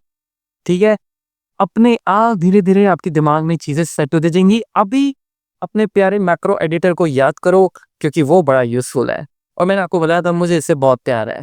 ठीक है, जब मैंने वीडियो लर्न किया था मैं इसको बहुत यूज करता था। तो अब आप समझें कि रिकॉर्डिंग की time macro editor last row पे जाने का यानी कंट्रोल डाउन एरो यूज करने का क्या सिंटेक्स जनरेट करता है, और उसको समझें भी। ऐसा नहीं उठा के बस कॉपी पेस्ट मार दिया अपने मैक्रो में, नहीं। तो आइए फटाफट मैक्रो रिकॉर्ड करते हैं। रिकॉर्ड मैक्रो मैंने किया और इसका नाम मैं जंक दे देता हूँ, ठीक है, क्योंकि मैं इसको नहीं रखूंगा, इसको बाद में हम डिलीट कर देंगे। मैक्रो स्टार्ट हो गया आपका, स्टॉप रिकॉर्डिंग आ गया, तो यानी मैक्रो स्टार्ट है। मैं G1 पे जाता हूँ, G1 पे क्लिक जरूर करें एक बार, ठीक है, ताकि मैक्रोस को रिकॉर्ड कर ले। G1 पे मैंने क्लिक किया, कंट्रोल डाउन एरो के बाद अब हो सकता है कि आप में से काफी लोग ये सोच रहे हो तो क्यों ना एक डाउन एरो प्रेस करके नीचे आ जाए। बात तो यही है, बात तो सेम है, ऑफसेट की क्या जरूरत है। तो ठीक है, मैं नीचे आ गया। ठीक है, स्टॉप कर लेते हैं। इसमें एक और आपको नई लर्निंग मिल जाएगी। सबसे पहले कोड को समझें। ओके, सो हम जाते हैं अपने मॉड्यूल में। मॉड्यूल मेरा है ये वाला, ठीक है, जंक मैक्रो के नाम से। इसको बाद में डिलीट कर देंगे, या पढ़ा तो पढ़े रहने दीजिए, कोई प्रॉब्लम नहीं है। अब आप इस कोड को समझें, मैं थोड़ी सी स्पेस देता हूँ। ये बहुत इंपॉर्टेंट लाइन है, जो ये समझ गया वो मेरा बीबीए प्रोग्रामर बन गया। ठीक है, ओके, देखो बहुत सिंपल लाइन है। सबसे पहले रेंज G1 में गया मैं, यही मैंने किया था। आइए इसको रन करते हैं। ठीक है, G1 में आप चले गए, selection dot and exhale down dot select, ये है आपका कंट्रोल डाउन एरो। ठीक है, जब भी आप अपने मैक्रो में ये लाइन रिकॉर्ड करेंगे आपको यही सिंटेक्स मिलेगा। ठीक है, एक चीज का ध्यान रखिए, इसको समझने की कोशिश कीजिए, क्योंकि बाद में हम इसको अपनी लैंग्वेज में भी लिखना शुरू करेंगे। इन दोनों लाइंस का एक लाइन में बना दूंगा, हो सकता है मैं अभी बना दूं। सिलेक्शन मतलब कि जो भी सेल आपका सिलेक्टेड है वहां से एक्सेल डाउन चलेगा, ठीक है। कंट्रोल डाउन एरो को एक्सेल डाउन कहते हैं। तो अगर ये सिलेक्शन कुछ और हुआ तो गड़बड़ हो जाएगी। तो इसीलिए मैं ऊपर वो जीवन जो हमने सिलेक्ट करवाया है इसीलिए कराया ताकि ये ध्यान रहे कि जीवन से ही कंट्रोल डाउन एरो चले। तो इसको आप रन कर दें फटाफट। आपने रन कर दिया और ये देखिए ये आपका लास्ट सेल में आ गया। अब गड़बड़ ये होगी कि उसके बाद आपने सोचा कि यार लास्ट रो पे आ गया हूं तो डाउन एरो करके नीचे आ जाता हूं, क्योंकि मेरा मोटिव क्या है ब्लैंक सेल पे आना। लेकिन हुआ क्या कि उसने आपको स्टैटिक लाइन जनरेट करके दे दी दोबारा कि आप डाउन एरो पे तो आ गए, लेकिन बाद में क्या हुआ आप G8 पे आ गए। तो आपको फायदा क्या हुआ कंट्रोल डाउन एरो करने का? फायदा कुछ नहीं हुआ, क्योंकि उसने G8 लिख दिया। यानी कि अगर कल मैं यहाँ पे कुछ लिखता हूँ दिस दिस दिस दिस, ठीक है, अब मैं इसको रन करता हूँ दोबारा, क्या आप इस ब्लैंक सेल पे आएंगे? ये वाले ब्लैंक सेल पे अगर आएंगे तो बहुत बढ़िया है, अगर नहीं आएंगे तो फिर गड़बड़ है। चेक कर लें।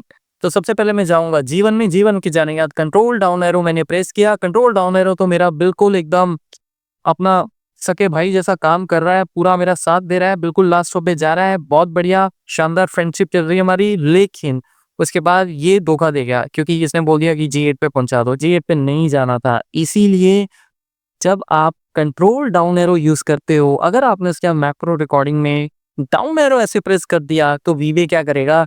वीबे आपकी ये लाइन स्टैटिक बना देगा, मतलब जो सेल आप सिलेक्ट करोगे वो सिलेक्ट कर देगा। तो यहाँ पे अब ट्विस्ट है, यहाँ पे क्या करना है, ठीक है। तो ये है wrong way of going to blank cell. आप कमेंट लाइन के आगे भी लिख सकते हो। मैंने आपको बताया था ना कि आप ऊपर यहाँ पे ऐसे लिख सकते हो कुछ भी, लेकिन आप लाइन के बाद भी लिख सकते हो। ध्यान रखिएगा ये पॉजिटिव ही जरूर आना चाहिए। अगर ये आपने नहीं किया तो वीबे समझेगा कि ये कोई वीबे की लाइन है, ठीक है, इस तरीके से। तो अब क्या करना है, अब ये पूरी की पूरी लाइन मैं कॉपी करूंगा, ठीक है, क्योंकि मैं नया नया हूँ वीबीए में।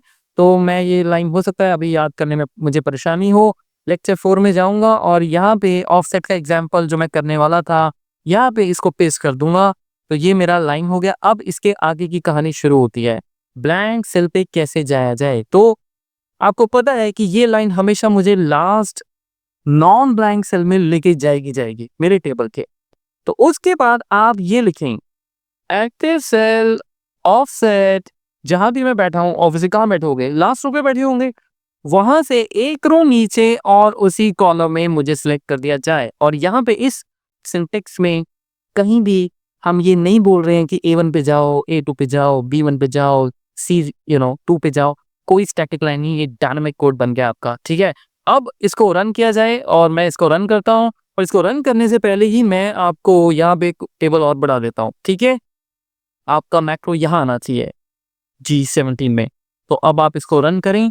थोड़ा सा मैं इसको ऊपर कर देता हूँ कोड को। ओके, सो इसको रन करते हैं।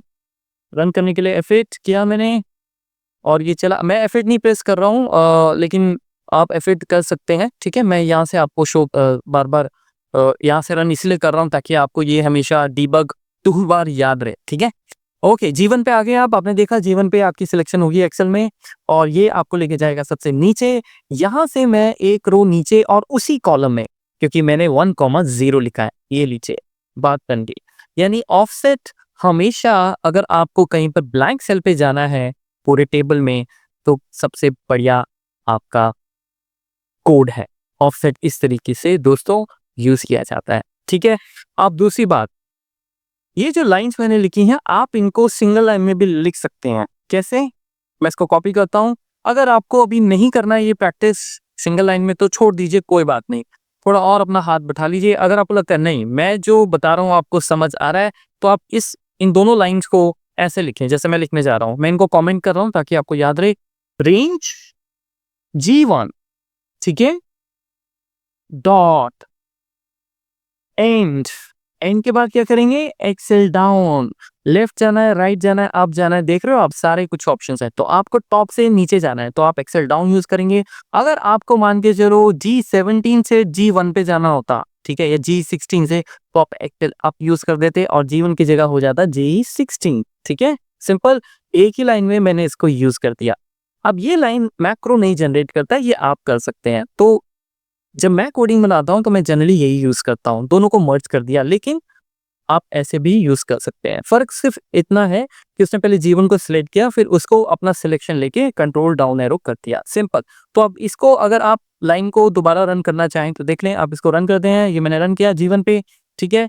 अब आप देख रहे हो क्या हुआ, वो जीवन पे गया भी नहीं, वो जीवन पे गया भी नहीं, वो उसने सीधा जीवन से लेके आपको उठा के लास्ट रो दे दी, समझ रहे हो। देखो मैं दोबारा बता रहा हूँ, आप यहाँ पे बैठे हो, ठीक है। पुराना कोड क्या था, जब मैं ये दोनों लाइंस रन कर रहा था क्या हो रहा था, पहले वो जीवन पे जा रहा था ऐसे, फिर जीवन के जाने के बाद वो यहाँ आ रहा था, फिर उसके बाद ऑफसेट से वो यहाँ आ रहा था। अब मैं क्या करने जा रहा हूँ, अब आप इसको रन करें, आपको खुद समझ आ जाएगा। देखो क्या होगा, मैं इसको रन करने जा रहा हूँ, ठीक है।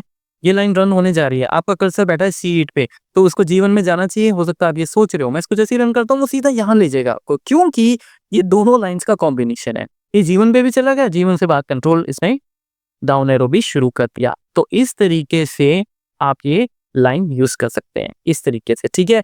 मैं चाहूं तो इन दोनों लाइंस को भी इकट्ठा कर सकता हूँ, लेकिन उस पर अभी समय है, इतना जल्दी भागने की जरूरत नहीं है। इस तरीके से आप फिलहाल चलें। तो ये था आपका ऑफसेट फंक्शन, ये था आपका कंट्रोल डाउन एरो। उसी तरीके से कंट्रोल अप एरो है, जैसे सपोज मैं कंट्रोल अप एरो मुझे करना है तो आप रिकॉर्ड करें मैक्रो, ठीक है। मैक्रो रिकॉर्ड करने के लिए मैं ओके करता हूँ। अब जैसे सपोज मैं G16 पे आया, G16 पे मैं कहता हूँ कंट्रोल अप एरो, उसके बाद मैं कहता हूँ कंट्रोल लेफ्ट एरो, उसके बाद मैं कहता हूँ कंट्रोल डाउन एरो, उसके बाद मैं कहता हूँ कंट्रोल राइट एरो, ठीक है। इनकी कोडिंग देख लो आप, क्योंकि आपको यूज करना ही होगा। एक्सेल में जब हम काम करते हैं तो हमें इधर से उधर डायरेक्शंस में जाना होता है, राइट, हमें मालूम है। तो आप यहाँ पे आए और ये आपका कोड है, ठीक है। इस कोड को कॉपी कट कट करके यूजफुल कोड है, मैं इसको यहाँ से हटा के लेक्चर कोड में डाल देता हूँ, ठीक है, यहाँ पे। और मैं थोड़ा सा नीचे आता हूँ,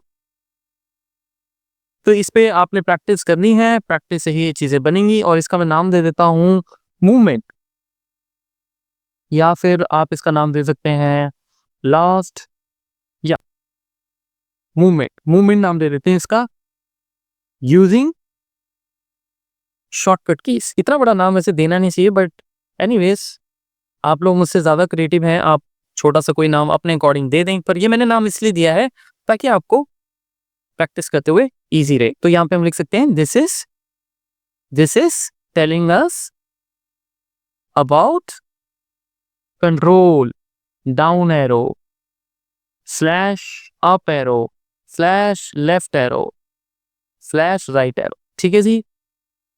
नजर मार लें, बहुत सिंपल है। देखिए क्या किया मैंने, इसको कमेंट कर देता हूं मैं, ठीक है। थोड़ा सा स्पेस बढ़ा देते हैं। तो क्या किया उसने, G16 पे गया, G16 के बाद G16 सिलेक्शन बना, उसने यूज किया कंट्रोल अप एरो। तो ये क्या है आपका कंट्रोल अप एरो, ठीक है, अप एरो। ये क्या है, एक्सेल टू लेफ्ट, ये है कंट्रोल लेफ्ट एरो, ठीक है। उसी तरीके से ये है आपका डाउन एरो, ये है आपका राइट एरो, ठीक है।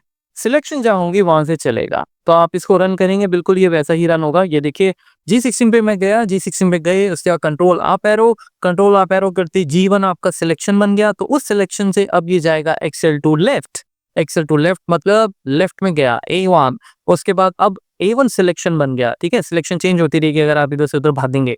A1 से अब सिलेक्शन से बोलता है कि नीचे जाना है, कंट्रोल डाउन एरो, नीचे आ गए, अब सिलेक्शन हो गया E3, अब वहां से गए आगे, और ये हो गया आपका ये वाला, ठीक है। तो इस तरीके से आप ऑफसेट फंक्शंस यूज कर सकते हैं, control down arrow, control up arrow, ये सब आप फंक्शंस यूज कर। तो ठीक है, फिर आगे मिलते हैं अपनी इस लास्ट सीरीज में और इसको फिनिश करते हैं। उम्मीद है कि आपको सीरीज पसंद आ रही होगी। मैं देखूंगा कितने कमेंट्स कितने लाइक्स आते हैं, मुझे इसका बेसब्री से इंतजार रहेगा। ऑलराइट गाइस, फिट रहें और खूब मेहनत करें। मिलता हूँ आपसे नेक्स्ट वीडियो में, बाय बाय। अभी हमने जो नेक्स्ट चीज करनी है वो ये करनी है कि आप डेटा कैसे सिलेक्ट करते हैं। सिलेक्ट द डेटा, ठीक है। डेटा जैसे कि जो भी आपका यहाँ पे डेटा है, सिलेक्ट द डेटा, ये हम कैसे करेंगे, ठीक है। ये चीज मैंने अभी आपको नहीं बताई है। सिलेक्ट द डेटा मतलब जैसे मुझे ये इस तरह से पूरा सिलेक्ट करना है, ये क्यों, क्योंकि हो सकता है आपको कोई डेटा कॉपी करके कहीं लेके जाना हो या कट करके कहीं पेस्ट करना हो। ये स्पेशली बहुत यूजफुल है जब हम लोग बहुत सारी एक्सेल फाइल्स में काम कर रहे होते हैं और वहां से हमें डेटा कॉपी करके पेस्ट करके कहीं ले जाना होता है, ठीक है। तो उसमें आपको ये पता होना चाहिए। तो आइए इस पे बात करते हैं। अब पिछली सीरीज, एक और चीज, अगर आपने पिछली सीरीज नहीं देखी है, आप प्लीज पहले वो सीरीज देखें, नहीं तो ये वीडियो आपके को समझ नहीं आएगा, ठीक है, पहले वो पूरी प्रॉपर सीरीज देखें, उसके बाद इस वीडियो को देखें। अब देखिए क्या होता है, मैंने आपको शॉर्टकट कीज बताई थी लास्ट रो पे जाने की या बॉटम टू टॉप जाने की, लेफ्ट साइड जाने की, control down arrow, control up arrow, control left arrow. अभी हमें क्या करना है, क्योंकि हमें डेटा सेलेक्ट करना है, तो जितने लोग एक्सेल में अच्छा काम करते हैं उनको पता होगा कि ये हमारे पास एक शॉर्टकट की होती है जिसको हम कहते हैं control shift down arrow, control shift up arrow, control shift right arrow, जो भी है जैसे भी है, ठीक है। अब आइए इसका यूज देखते हैं। अगर मैं यहाँ पे जाता हूँ G1 में और मैं कहता हूँ कंट्रोल शिफ्ट डाउन एरो, तो ये पूरा डेटा मेरा सिलेक्ट हो जाएगा, ठीक है। और इससे मैं इस डेटा को कॉपी कर सकता हूँ। इसका बेनिफिट क्या होगा? इसका बेनिफिट ये होगा कि अगर मैं फ्यूचर में कुछ और भी नंबर्स या आपका डेटा चेंज हो गया, मॉडिफाई हो गया, कम हो गया, ज़्यादा हो गया और आपने दोबारा G1 पे कोड में लिखा हुआ है कि G1 पे जाके कंट्रोल शिफ्ट डाउन एरो करना है, तो आप देखिए आपका टेबल पूरा हमेशा सिलेक्ट होगा। तो ये चीज़ हमें सीखनी है कैसे हम कर सकते हैं, ठीक है। मैं डेवलपर टैब में जाता हूँ और यहाँ पे आज हम एक लेक्चर 5 का मॉड्यूल इंसर्ट करते हैं, ठीक है। मॉड्यूल को इंसर्ट करने के लिए F4 कर दें आप, मॉड्यूल को सिलेक्ट करने के बाद, और यहाँ पे हम लिख देंगे लेक्चर 5, ठीक है, लेक्चर 5, और इसको हम लिख सकते हैं प्रोजेक्ट एंड सिलेक्शन, जो भी आपने नाम देना हो, और उसके बाद क्लिक कर दें बाहर। अब हम बात करते हैं कि कैसे ये मैक्रो बनेगा। अब इसका नाम काफ़ी थोड़ा, आप देख रहे हो टेक्स्ट थोड़ा छोटा आ रहा है, तो मैंने आपको बताया था टूल्स में जाके, ऑप्शंस में जाके, एडिट फॉर्मेट में जाके और आप इसका साइज बढ़ा सकते हो, ठीक है। तो मैं ये ध्यान रखूंगा कि आपको कोड देखने में ईजी। तो चलिए चलते हैं, तो मैं इसका नाम लिखता हूँ सिलेक्शन टेबल, ये मेरा मैक्रो का नाम है, ठीक है। आपने एंटर कर दिया। अब यहाँ पे चलते हैं, फिलहाल के लिए इसको बंद कर देते हैं, थोड़ा सा विंडो बड़ा कर लेते हैं इस तरीके से ताकि मुझे दिखता रहे। अब देखिए क्या होता है, अगर मैं आपको ये क्वेश्चन मान के चलो पूछता हूँ या आपके इंटरव्यू में क्वेश्चन आता है कि एक कोड बनाओ जिसमें ये पूरा टेबल आपका सिलेक्ट होता रहे, चाहे उसमें हम कुछ एडिशन करें या सब्ट्रैक्शन, तो हो सकता है कि आप लोग इस तरीके से कोड वहाँ लिखो। ये मैंने पहले भी आपसे बात की थी वैसे, G1 टू G20, ठीक है। आइडियली तो तरीका यही है कि आप इसको ऐसे सिलेक्ट कर लें, और जब मैं इसको F8 से रन करूंगा तो ये आपका पूरा सिलेक्ट हो जाएगा, राइट। तो इसको जैसे ही हमने रन किया ये सिलेक्ट हो गया, बहुत बढ़िया। लेकिन अगर आपके इंटरव्यू में ये बताया जा रहा है कि टेबल कल हो सकता है हम इसको कम कर दें, मान के चलो ऐसे, तो ये लाइन पे आपको वो 0 मार्क्स देंगे, बिकॉज ये लाइन हमेशा ही G1 टू G20 सिलेक्ट करेगी। तो यहाँ पे हम अब शॉर्टकट की अपना यूज करेंगे, तो इस लाइन को हम क्रॉस कर देते हैं, रॉन्ग लाइन, ठीक है, और इसको मैं कमेंट कर देता हूं। अब क्वेश्चन ये आता है कि अब इसको यहां से यहां तक सिलेक्ट करने के लिए क्या कमांड होगी, ठीक है। तो आपको कमांड याद करने की जरूरत बिल्कुल नहीं है क्योंकि आप बिगनर हैं। आप रिकॉर्डिंग में जाएं और मैक्रो में देखें कि कैसी आपकी लाइन जनरेट होती है। तो मैं रिकॉर्ड मैक्रो करता हूं और इसका नाम आप दे सकते हैं जंक, ठीक है, क्योंकि इसको मैं डिलीट कर दूंगा, मुझे सिर्फ कोडिंग नोट करनी है। तो अब देखिए, macro with name junk already exist, replace existing macro. अब ये मैंने प्लान नहीं किया था लेक्चर में, एकदम आ गया। आप इसको समझें ये क्या कह रहा है, बहुत सिंपल है। वो कह रहा है कि ऑलरेडी जंक मैक्रो एक आपने बनाया हुआ है, तो क्या आप उसे रिप्लेस करना चाहते हैं या उसको नो कर दें। अगर आप नो कर देंगे तो आपको दोबारा से मैक्रो बनाना पड़ेगा, और अगर आप येस कर देते हैं तो वो पुराने वाला मैक्रो हट जाएगा।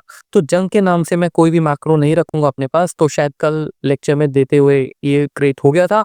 तो इन चीज़ों को देखना बहुत ज़रूरी है, समझना बहुत ज़रूरी है, ठीक है, क्योंकि एरर्स के साथ ही आप लर्न करेंगे। जब तक आपको हर एक एरर का मतलब नहीं पता लगेगा तब तक बात नहीं बनेगी, ठीक है। अभी तो खैर हमने स्टार्ट किया है तो इतने एरर्स हमने देखे भी नहीं है, बट आने वाले सेशंस में हम बात करेंगे इन पे।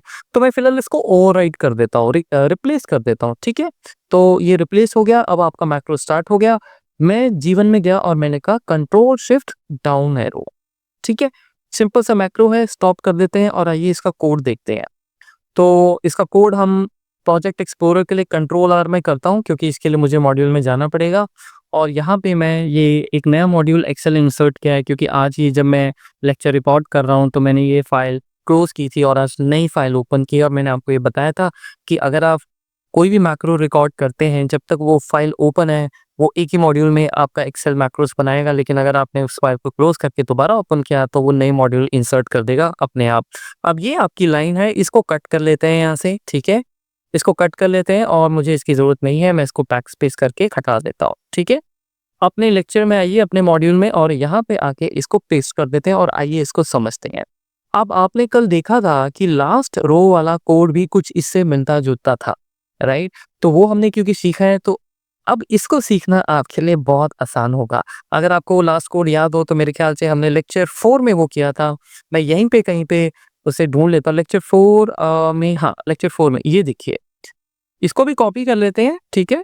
ताकि कंपैरिज़न हो जाए साथ-साथ। लेक्चर 5 में आता हूँ मैं। सिर्फ़ आपकी इन्फॉर्मेशन के लिए मैं इसको लिख रहा हूँ और इसको हम कमेंट कर देते हैं ऐसे। अब देखिए दोनों में क्या डिफ़रेंस है। ये तो चलो सेल सेलेक्ट कर रहा है, ये भी सेल सेलेक्ट कर रहा है, कोई बड़ी बात नहीं है। यहाँ पे आप दोस्तों बात समझ लो, बिल्कुल दिमाग में अपने डाल लो। ये है कंट्रोल अप या कंट्रोल डाउन, जो भी है। एक्सेल डाउन भी आपको पता है, मैंने बताया था।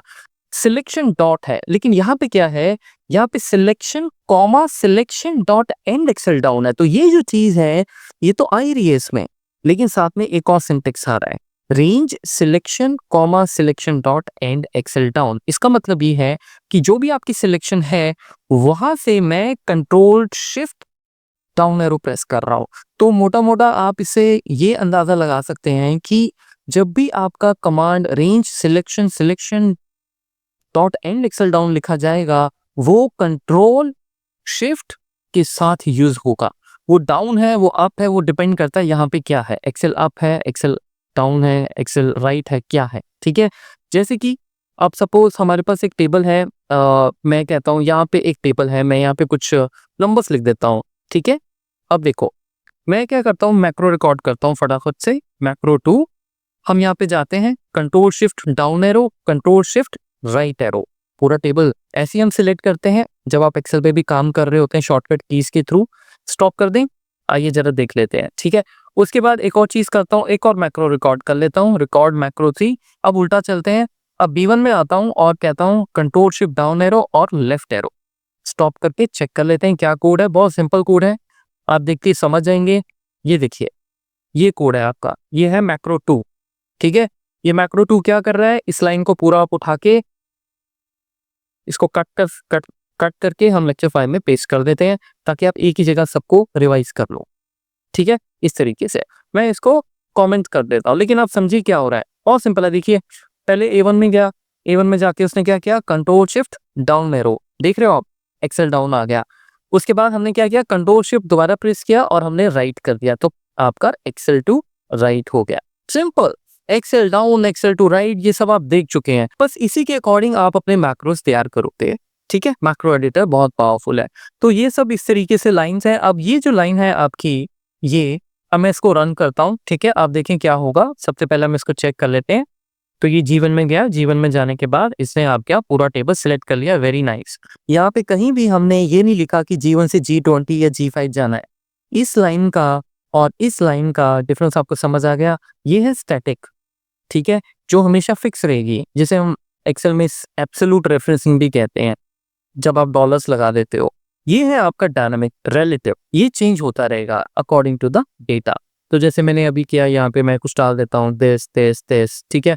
अब आप इसको चेक करो, ये चलेगा? देखिए जरा, पूरा आपका रेंज सिलेक्ट होगा, F8 किया मैंने और ये सिलेक्ट किया और देखिए, राइट? तो इस तरीके से गाइस, ये शॉर्टकट कीज बड़ी कमाल की हैं और इससे आप अप डाउन लेफ्ट राइट जैसे भी ये चीजें वो यूज कर सकते हो, ठीक है?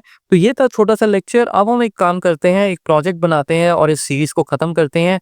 तो ये जो मॉड्यूल 1 पहले से इंसर्ट हो रखा है, मैं एक काम करता हूँ, सबसे पहले तो इसको सारा रिमूव कर देता हूँ और इसी मॉड्यूल को यूज कर लेते हैं। मैं इसमें एक बार F4 करता हूँ, ठीक है? और F4 करने के बाद मैं इसको एक नाम दे देता हूँ, फाइनल प्रोजेक्ट या प्रोजेक्ट लिख देते हैं, ठीक है? सब कुछ करने के बाद अब सारी चीजें यूज करते हैं फटाफट से। तो करना क्या है, करना ये है दोस्तों कि मैं यहाँ पे कुछ डेटा लिखने जा रहा हूँ आपके लिए, ठीक है? कुछ भी डमी डेटा, ये डेटा मैंने लिखा, छोटा सा कोड बनाएंगे, ज्यादा लंबा कोड नहीं बनाएंगे, ये, ठीक है? और यही डेटा उठा के एक और शीट में ले जाते हैं, शीट 4 में ले जाते हैं, मान के चले, ठीक है? शीट 4 में चले गए और यहाँ पे मैं डेटा थोड़ा बढ़ा देता हूँ, कुछ भी लिख दें आप, ठीक है? इस तरीके से, ठीक है? और अब हमें करना क्या है, हमें ये करना है कि हम ये चाहते हैं कि ये दोनों शीट्स का डेटा, ये वाला डेटा कॉपी होके सबसे पहले मेरी किसी शीट में जाए। जैसे कि अ, कहीं भी आप पेस्ट कर सकते हैं। चलिए यहाँ पेस्ट कर लेते हैं, ठीक है, 10 पे। तो मैं चाहता हूँ दोनों शीट्स का डेटा यहाँ से शुरू हो पेस्ट होना और एक के नीचे एक पेस्ट हो जाए। यानी कि टेस्ट शीट का डेटा और शीट 4 का डेटा मुझे मर्ज करना है, एक के नीचे एक कॉपी पेस्ट करना है। लेकिन एक कंडीशन है, कंडीशन ये है कि ये डेटा मैं फ्यूचर में अगर चेंज कर दूं तो वो भी आपका मैक्रो उठा ले यहाँ से कॉपी करने के लिए, ठीक है। इसका मतलब एक बात क्लियर है कि शॉर्टकट कीज ही यहाँ पे चलेंगी, नहीं तो प्रॉब्लम हो जाएगी। स्टैटिक रेंज हम यहाँ पे नहीं लगाएंगे, ठीक है। अब देखिए, आप चाहो तो ये पूरा मैक्रो रिकॉर्ड कर सकते हो, चाहो तो जो अभी तक आपने सीखा है वो एक एक लाइन कट पेस्ट करके ऐसे आइडिया लेके भी डेवलप कर सकते हो। मेरी सजेशन में अगर आप मुझसे पूछें तो मैं तो मैक्रो रिकॉर्ड करूँगा और उसके बाद एडिटिंग कर दूंगा जहाँ-जहाँ मुझे लगता है कि उसको एडिटिंग की ज़रूरत है। इससे क्या होगा, कोड भी जल्दी बनेगा, परेशानी भी मुझे कम होगी और मेरा कॉन्फिडेंस लेवल भी बढ़ेगा। क्योंकि एक बार आपने मैक्रो एडिटिंग करके उसे सक्सेसफुली लॉन्च कर दिया, 2 चीज़ें ज़रूर होने वाली हैं। एक तो आपके अंदर ये आ जाएगा कि प्रोग्रामर तो बनना ही बनना है अब, मज़ा आ जाएगा। और दूसरी चीज़ ये होगी कि आपका कॉन्फिडेंस लेवल बहुत बढ़ जाएगा। आपको लगेगा कि आप भी yes, you can also do it, ठीक है? तो चलिए मैक्रो रिकॉर्ड करते हैं। जैसे एक एक्सेल यूज़र इसको करेगा, अगर मैं टास्क देता हूँ, मान के चलें मैक्रो रिकॉर्ड नहीं हो रहा, मैक्रो का नाम मैं दे देता हूँ कंपाइल डेटा, ठीक है? नाम कुछ बढ़िया सा दें, डिस्क्रिप्शन में कुछ देना चाहें दे सकते हैं, मैं फिलहाल नहीं दे रहा हूँ। और कुछ छेड़ने की आपको ज़रूरत नहीं है, शॉर्टकट की भी आपको देने की ज़रूरत नहीं है। मैं जनरली बटन्स क्रिएट करता हूँ, हर कोई बटन्स ही क्रिएट करता है। आप शॉर्टकट की देना चाहें दे सकते हैं, जैसे मैंने आपको बताया।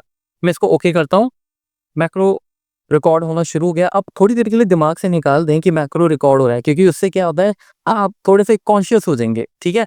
नॉर्मली जैसे आप कॉपी पेस्ट करते हैं तो सबसे पहले क्या करेंगे, या A1 पे जाएंगे, control shift right arrow, control shift down arrow, control C. अब आप बोलेंगे यार कॉपी का कोड तो मुझे पता ही नहीं था।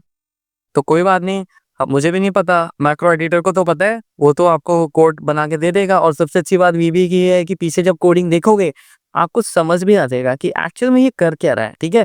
ओके, कॉपी किया, बेसिक शीट में गया, बेसिक शीट में मुझे यहाँ पे पेस्ट करना है, यहाँ पे कंट्रोल वी कर दिया मैंने, ठीक है। कंट्रोल वी मैंने कर दिया, मैं पेज स्पेशल यूज नहीं कर रहा हूँ यहाँ पे, ठीक है, क्योंकि मेरे इस डेटा में कहीं भी फॉर्मूलेस नहीं है, तो मैं सिर्फ कंट्रोल वी कर रहा हूँ, ठीक है। उसके बाद क्या करोगे, उसके बाद सिंपल सी बात है, एक शीट 4 पे जाएंगे, कहीं भी आपका सेल पड़ा हो, मैं ध्यान रखूंगा वो A1 में जाए, control shift right arrow down arrow, फिर कॉपी किया, उसके बाद मैं बेसिक में आया। अब यहाँ पे आपको चीज समझनी है, अगर तो आप यहाँ A15 को सिलेक्ट कर देंगे तो गड़बड़ हो जाएगी। चलो मैं करके दिखाता हूँ। देखिए, ऑब्वियसली बात है, ब्लैंक सेल मिल रहा है तो आप यहीं पेस्ट करेंगे, ठीक है। तो आपने पेस्ट कर दिया, ठीक है। उसके बाद मैक्रो स्टॉप कर देते हैं। अब आइए जरा बात करें, क्या ये मैक्रो वाकई में चलेगा, कितना फ्लेक्सिबल है ये। तो मैक्रो स्टॉप हो गया, मैं ये सारा डेटा यहाँ से डिलीट कर देता हूँ, ठीक है। और इसकी अलाइनमेंट भी सेंटर में कर देते हैं, ओके। अब सबसे पहला मेरा जो काम होगा वो फटाफट से VBA विंडो में जाना है। ये लीजिए, छोटा सा एक प्यारा सा मैक्रो हमारे लिए मैक्रो एडिटर ने, हमारे भाई ने क्रिएट कर दिया। अब इसको रन करेंगे और देखेंगे क्या ये सही चल रहा है या नहीं चल रहा है, ठीक है। तो मैं इसको रन करने जा रहा हूँ। सबसे पहली चीज आपको ये ध्यान रखनी है, देखो, क्योंकि मैं इसको यहाँ से रन कर रहा हूँ, तो मैं जब इसको यहाँ से रन करूंगा, यहाँ पे ये आपको बहुत चीजें समझ आ जाएंगी। ये देखिए क्या होगा, ये आपका A1 सेल सिलेक्ट कर देगा, लेकिन A1 तो कर दिया, लेकिन भैया A1 शीट बेसिक का सिलेक्ट कर दिया, आपको तो टेस्ट पे जाना था। क्योंकि अगर आपने A1 पे कर दिया तो ये control shift right arrow control shift down arrow तो इस शीट पे चल जाएगा, है कि नहीं। देख रहे हो आप, उसने सिलेक्ट भी कर लिया ये। और मैं इसको फिर रन करूं, ये देखो पूरा टेबल सिलेक्ट कर लिया, क्योंकि BC खाली है इसलिए वो बिल्कुल आपका लास्ट तक चला गया, ठीक है। Control shift right arrow non blank cell तक जाता है, तो ब्लैंक ही ब्लैंक है, इसलिए उसने पूरा रेंज सिलेक्ट कर दिया। यहाँ पे गड़बड़ होगी, रीसेट कीजिए। क्या गड़बड़ हुई, आपको मैक्रो को बताना है कि मैं टेस्ट शीट पे पहले जाऊंगा। मैक्रो एडिटर ने शायद ये नोट नहीं किया। अब मैं ये भी बता दूं कि उसने क्यों नहीं नोट किया, क्योंकि जब आपने मैक्रो रिकॉर्ड किया था आप टेस्ट फाइल पे ही बैठे थे, टेस्ट शीट पे बैठे थे, सॉरी। तो जब टेस्ट शीट पे बैठे थे तो मैक्रो ने ये नोट नहीं किया कि आप कौन सी शीट पे हो। आपका काम था कि आप पहले यहाँ पे एक क्लिक जरूर करें मैनुअली, ताकि वो रिकॉर्डिंग में नोट हो जाए। आपने तो सीधा A1 से लेके मतलब मैंने एक ही बात है, ऐसे रिकॉर्ड कर दिया, तो वो टेस्ट नाम नहीं आया। अब टेस्ट नाम नहीं आया तो प्रॉब्लम क्या होगी? अगर मैं बेसिक पे बैठा हूँ और मैं इसको रन कर रहा हूँ, तो ये तो वहीं पे रन हो जाएगा, ठीक है? तो इसके लिए मैं ये ध्यान रखूँगा कि ये शीट टेस्ट पे जाए। शीट का कमांड याद है आपको? बिल्कुल याद होगा, आपने प्रैक्टिस की होगी। तो ये अब हम इसको दोबारा से रन करते हैं। तो देखिए मैं यहाँ पे चीज़ें सॉर्ट आउट कर रहा हूँ, ठीक है? ओके, टेस्ट फाइल पे जाया जाए। ये देखिए टेस्ट पे गया, अब A1 को सिलेक्ट करें, A1 ऑलरेडी सिलेक्टेड है, कोई बात नहीं। Control shift right arrow, control shift down arrow, fantastic. उसके बाद सिलेक्शन डॉट कॉपी। मैं बिना बताए 100% गारंटी के साथ ये बोल सकता हूँ कि ये लाइन आपको पता लग गई होगी कि क्या कर रही है। डॉट कॉपी यार, सिलेक्शन डॉट कॉपी मतलब जो सिलेक्शन है उसको कॉपी करो, control C. So simple guys, VB is very easy अगर तरीके से लर्न की जाए। तो इसको रन करें, आप देखें डेटा कॉपी हो गया, ठीक है? डेटा कॉपी हो गया। अब बेसिक शीट में आएंगे। बेसिक शीट में आने के बाद मैंने क्या किया था, A10 पे गया था, A10 पे मैंने पेस्ट कर दिया, active sheet dot paste, data paste, very nice. अब आप शीट 4 पे आएंगे। अब आप सोच रहे होंगे शीट 4 कैसे रिकॉर्ड कर लिया? क्योंकि भाई शीट 4 को हमने क्लिक किया था। टेस्ट पे जब हम बैठे थे तो हमने टेस्ट फाइल शीट को नहीं क्लिक किया था। क्यों करेंगे? क्योंकि हम पहले ही टेस्ट पे थे, तो हमने सीधा A1 पे जाके control shift right arrow down arrow मार दिया था, इसलिए एडिटर ने वो रिकॉर्ड नहीं किया था। तो एडिटर एक तरह से छोटा बच्चा है, आपको उसको हर स्टेप पे बताना पड़ेगा कि आप उसके क्या चाहते हैं, करके वो सब देगा आपको, ठीक है? और जहाँ नहीं करके देगा वहाँ पे फिर आप अपनी VBA प्रोग्रामिंग यूज़ करेंगे, जो कि अभी हमने शुरू नहीं की है। अभी बेसिक लेवल चल रहा है गाइस, इसमें हमने तीर नहीं मारे हैं बड़े-बड़े, इस चीज़ का ध्यान रखें आप। ये छोटी-छोटी कमांड्स हैं, राइट? लेकिन बड़ी यूज़फुल है। अब शीट 4 पे जाऊँगा, शीट 4 पे जाके फिर A1 सेलेक्ट किया, दोबारा से ये पूरा control shift right arrow down arrow चला।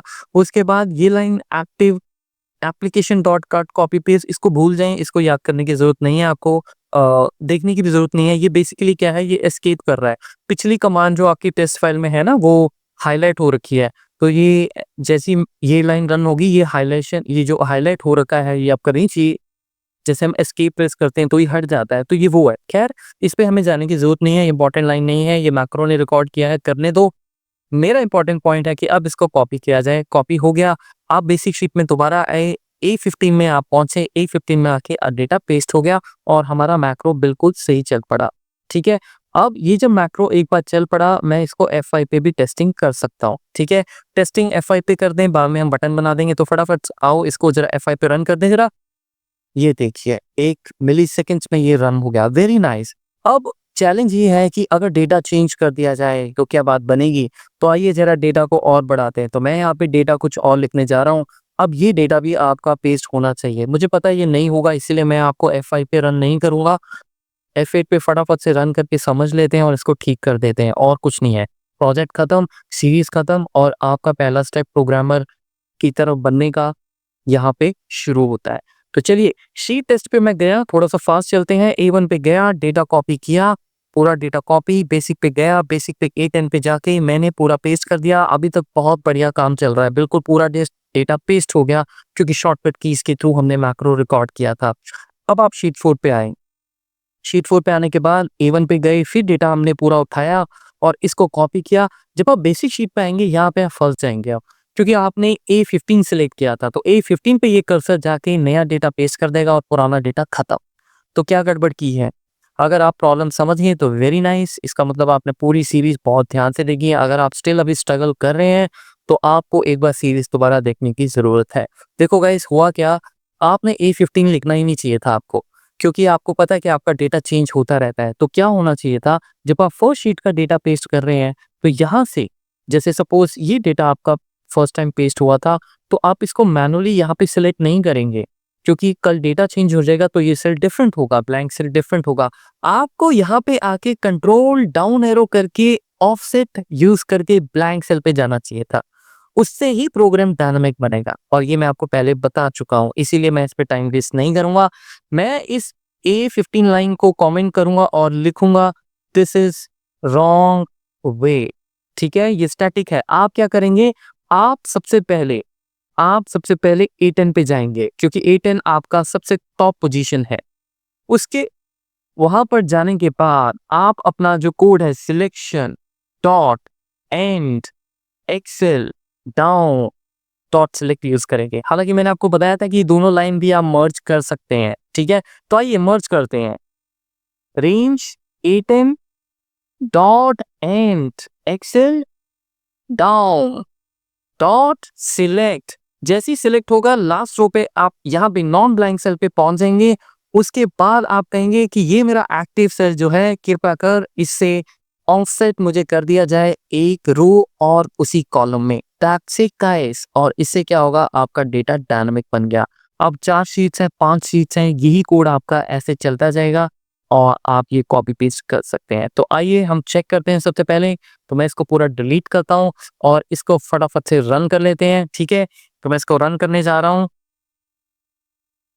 ये मैंने रन किया, टेस्ट फाइल पे गई, टेस्ट फाइल से डेटा कॉपी किया हमने, बेसिक शीट पे आया, पेस्ट किया, उसके बाद शीट 4 पे गया, फिर A1 पे गया, फिर मैंने कॉपी किया। कॉपी करने के बाद अब देखते हैं क्या होने वाला है।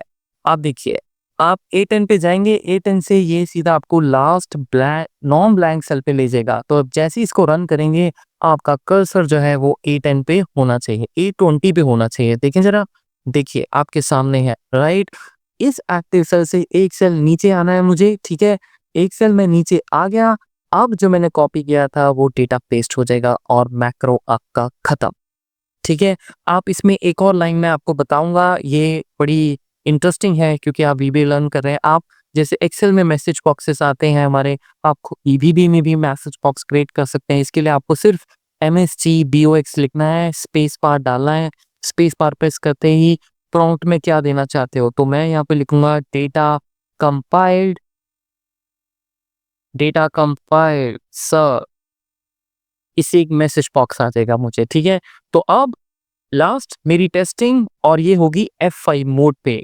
मैं टेस्ट फाइल को इसको और डेटा यहाँ पे बढ़ाने जा रहा, ठीक है। तो मैं इसको टेस्ट कर देता हूँ और इसको बढ़ा देता हूँ, ठीक है। आइए जरा चेक करें क्या ये कोड चलेगा। और अब हम इंसर्ट करेंगे यहाँ पे एक शेप, क्योंकि मुझे पता है ये कोड रन होगा। अब आप ये फाइल किसी को आगे भेजेंगे तो उनको बटन्स बना के देंगे, क्योंकि वो लोग VBA में नहीं आएंगे। राइट क्लिक करें, असाइन मैक्रो करें, और कंपाइल नाम का मैक्रो था, नाम भूल भी जाओ तो यहाँ से पता लग जाएगा, क्योंकि हमने नाम सोच समझ के दिए हैं, इसीलिए नाम देना बहुत इंपॉर्टेंट है गाइस। कंपाइल डेटा, यही मेरा मैक्रो है, मैंने ओके कर दिया। आप चाहें तो इस पे भी कुछ लिख सकते हैं राइट क्लिक करके एडिट टेक्स्ट में जाके, बट मैं कुछ नहीं करने वाला। मैं सिर्फ इसको रन कर रहा हूं और आइए जरा चेक करें। All right, program has run, data compiled sir. और आइए चेक कर लें, ये देखिए टेस्ट भी आपका पेस्ट हो गया। राइट गाइस, तो ये था आपका सीरीज 5। और एक और चीज इंपॉर्टेंट कि जो मैंने अभी नहीं बताई, जब भी आप इस फाइल को सेव करेंगे, तो जैसे अभी तो मैं इसको सेव कर चुका हूं, लेकिन मैं आपको नई फाइल में बताता हूं। जैसे जब भी आप कोई नई एक्सेल फाइल में जाते हैं, आप वहाँ पे कोई मैक्रो लिखते हैं। जैसे मैं इसका मैक्रो यहाँ पे कुछ लिखने जा रहा हूँ, इसके कुछ यहाँ पे इंसर्ट कर देता हूँ मॉड्यूल, ठीक है। इसमें लिखने जा रहा हूँ बुक 1 में, ठीक है। इसको सिलेक्ट करता हूँ और यहाँ पे एक मॉड्यूल इंसर्ट करता हूँ, ठीक है। और यहाँ पे मैं एक मैक्रो लिखता हूँ सब F, लेट्स से। और यहाँ पे कुछ मैं लिखता हूँ, कुछ भी, मैं अभी कुछ नहीं लिख रहा हूँ, ठीक है। अब देखिए क्या होगा, जब आपने फाइल ओपन की थी तो बाय डिफॉल्ट फाइल का जो एक्सटेंशन होता है वो हमेशा XLSX होता है। अगर आप 2007, 2010, 13, 2016 यूज कर रहे हैं, ठीक है। अगर आप अभी भी डॉट एक्सेल 2003 वर्जन यूज कर रहे हैं, जो कि आपको नहीं करनी चाहिए, 15 साल पुरानी चीज मत यूज कीजिए। उसका एक्सटेंशन होता है .xls, ठीक है, नॉर्मल फाइल का। लेकिन जो बाकी जो फाइल्स हैं जो 2007 के बाद की आ रही हैं, उनका एक्सटेंशन होता है .xlsx, ये एक्सटेंशन होता है, ठीक है। इसको देखने से हम ये पता लगा लेते हैं कि ये नॉर्मल वर्कबुक है या मैक्रो इसमें कोई रिकॉर्ड किया गया। अगर मैक्रो फाइल है तो उसका एक्सटेंशन होता है XLSM। 2003 और 2003 से पहले की जो फाइल्स होती थी वो .xls में ही काउंट की जाती थी, दोनों मैक्रोस भी, मैक्रो फ्री भी। लेकिन बाद में फिर माइक्रोसॉफ्ट ने क्या किया कि इन दोनों को अलग अलग कर दिया ताकि इनकी पहचान अच्छे तरीके से हो सके। तो अभी ये .xlsx फाइल है, लेकिन मैं जैसे ही इसको सेव करने जाऊंगा, क्योंकि फाइनली कोडिंग बनाने के बाद मैं इसको सेव तो करूंगा ही, तो मैं जैसे ही इसको सेव करूंगा तो आपको क्या करना है, जब आप इसको सेव करेंगे आप यहाँ पे इसको मैक्रो इनेबल्ड ज़रूर करें।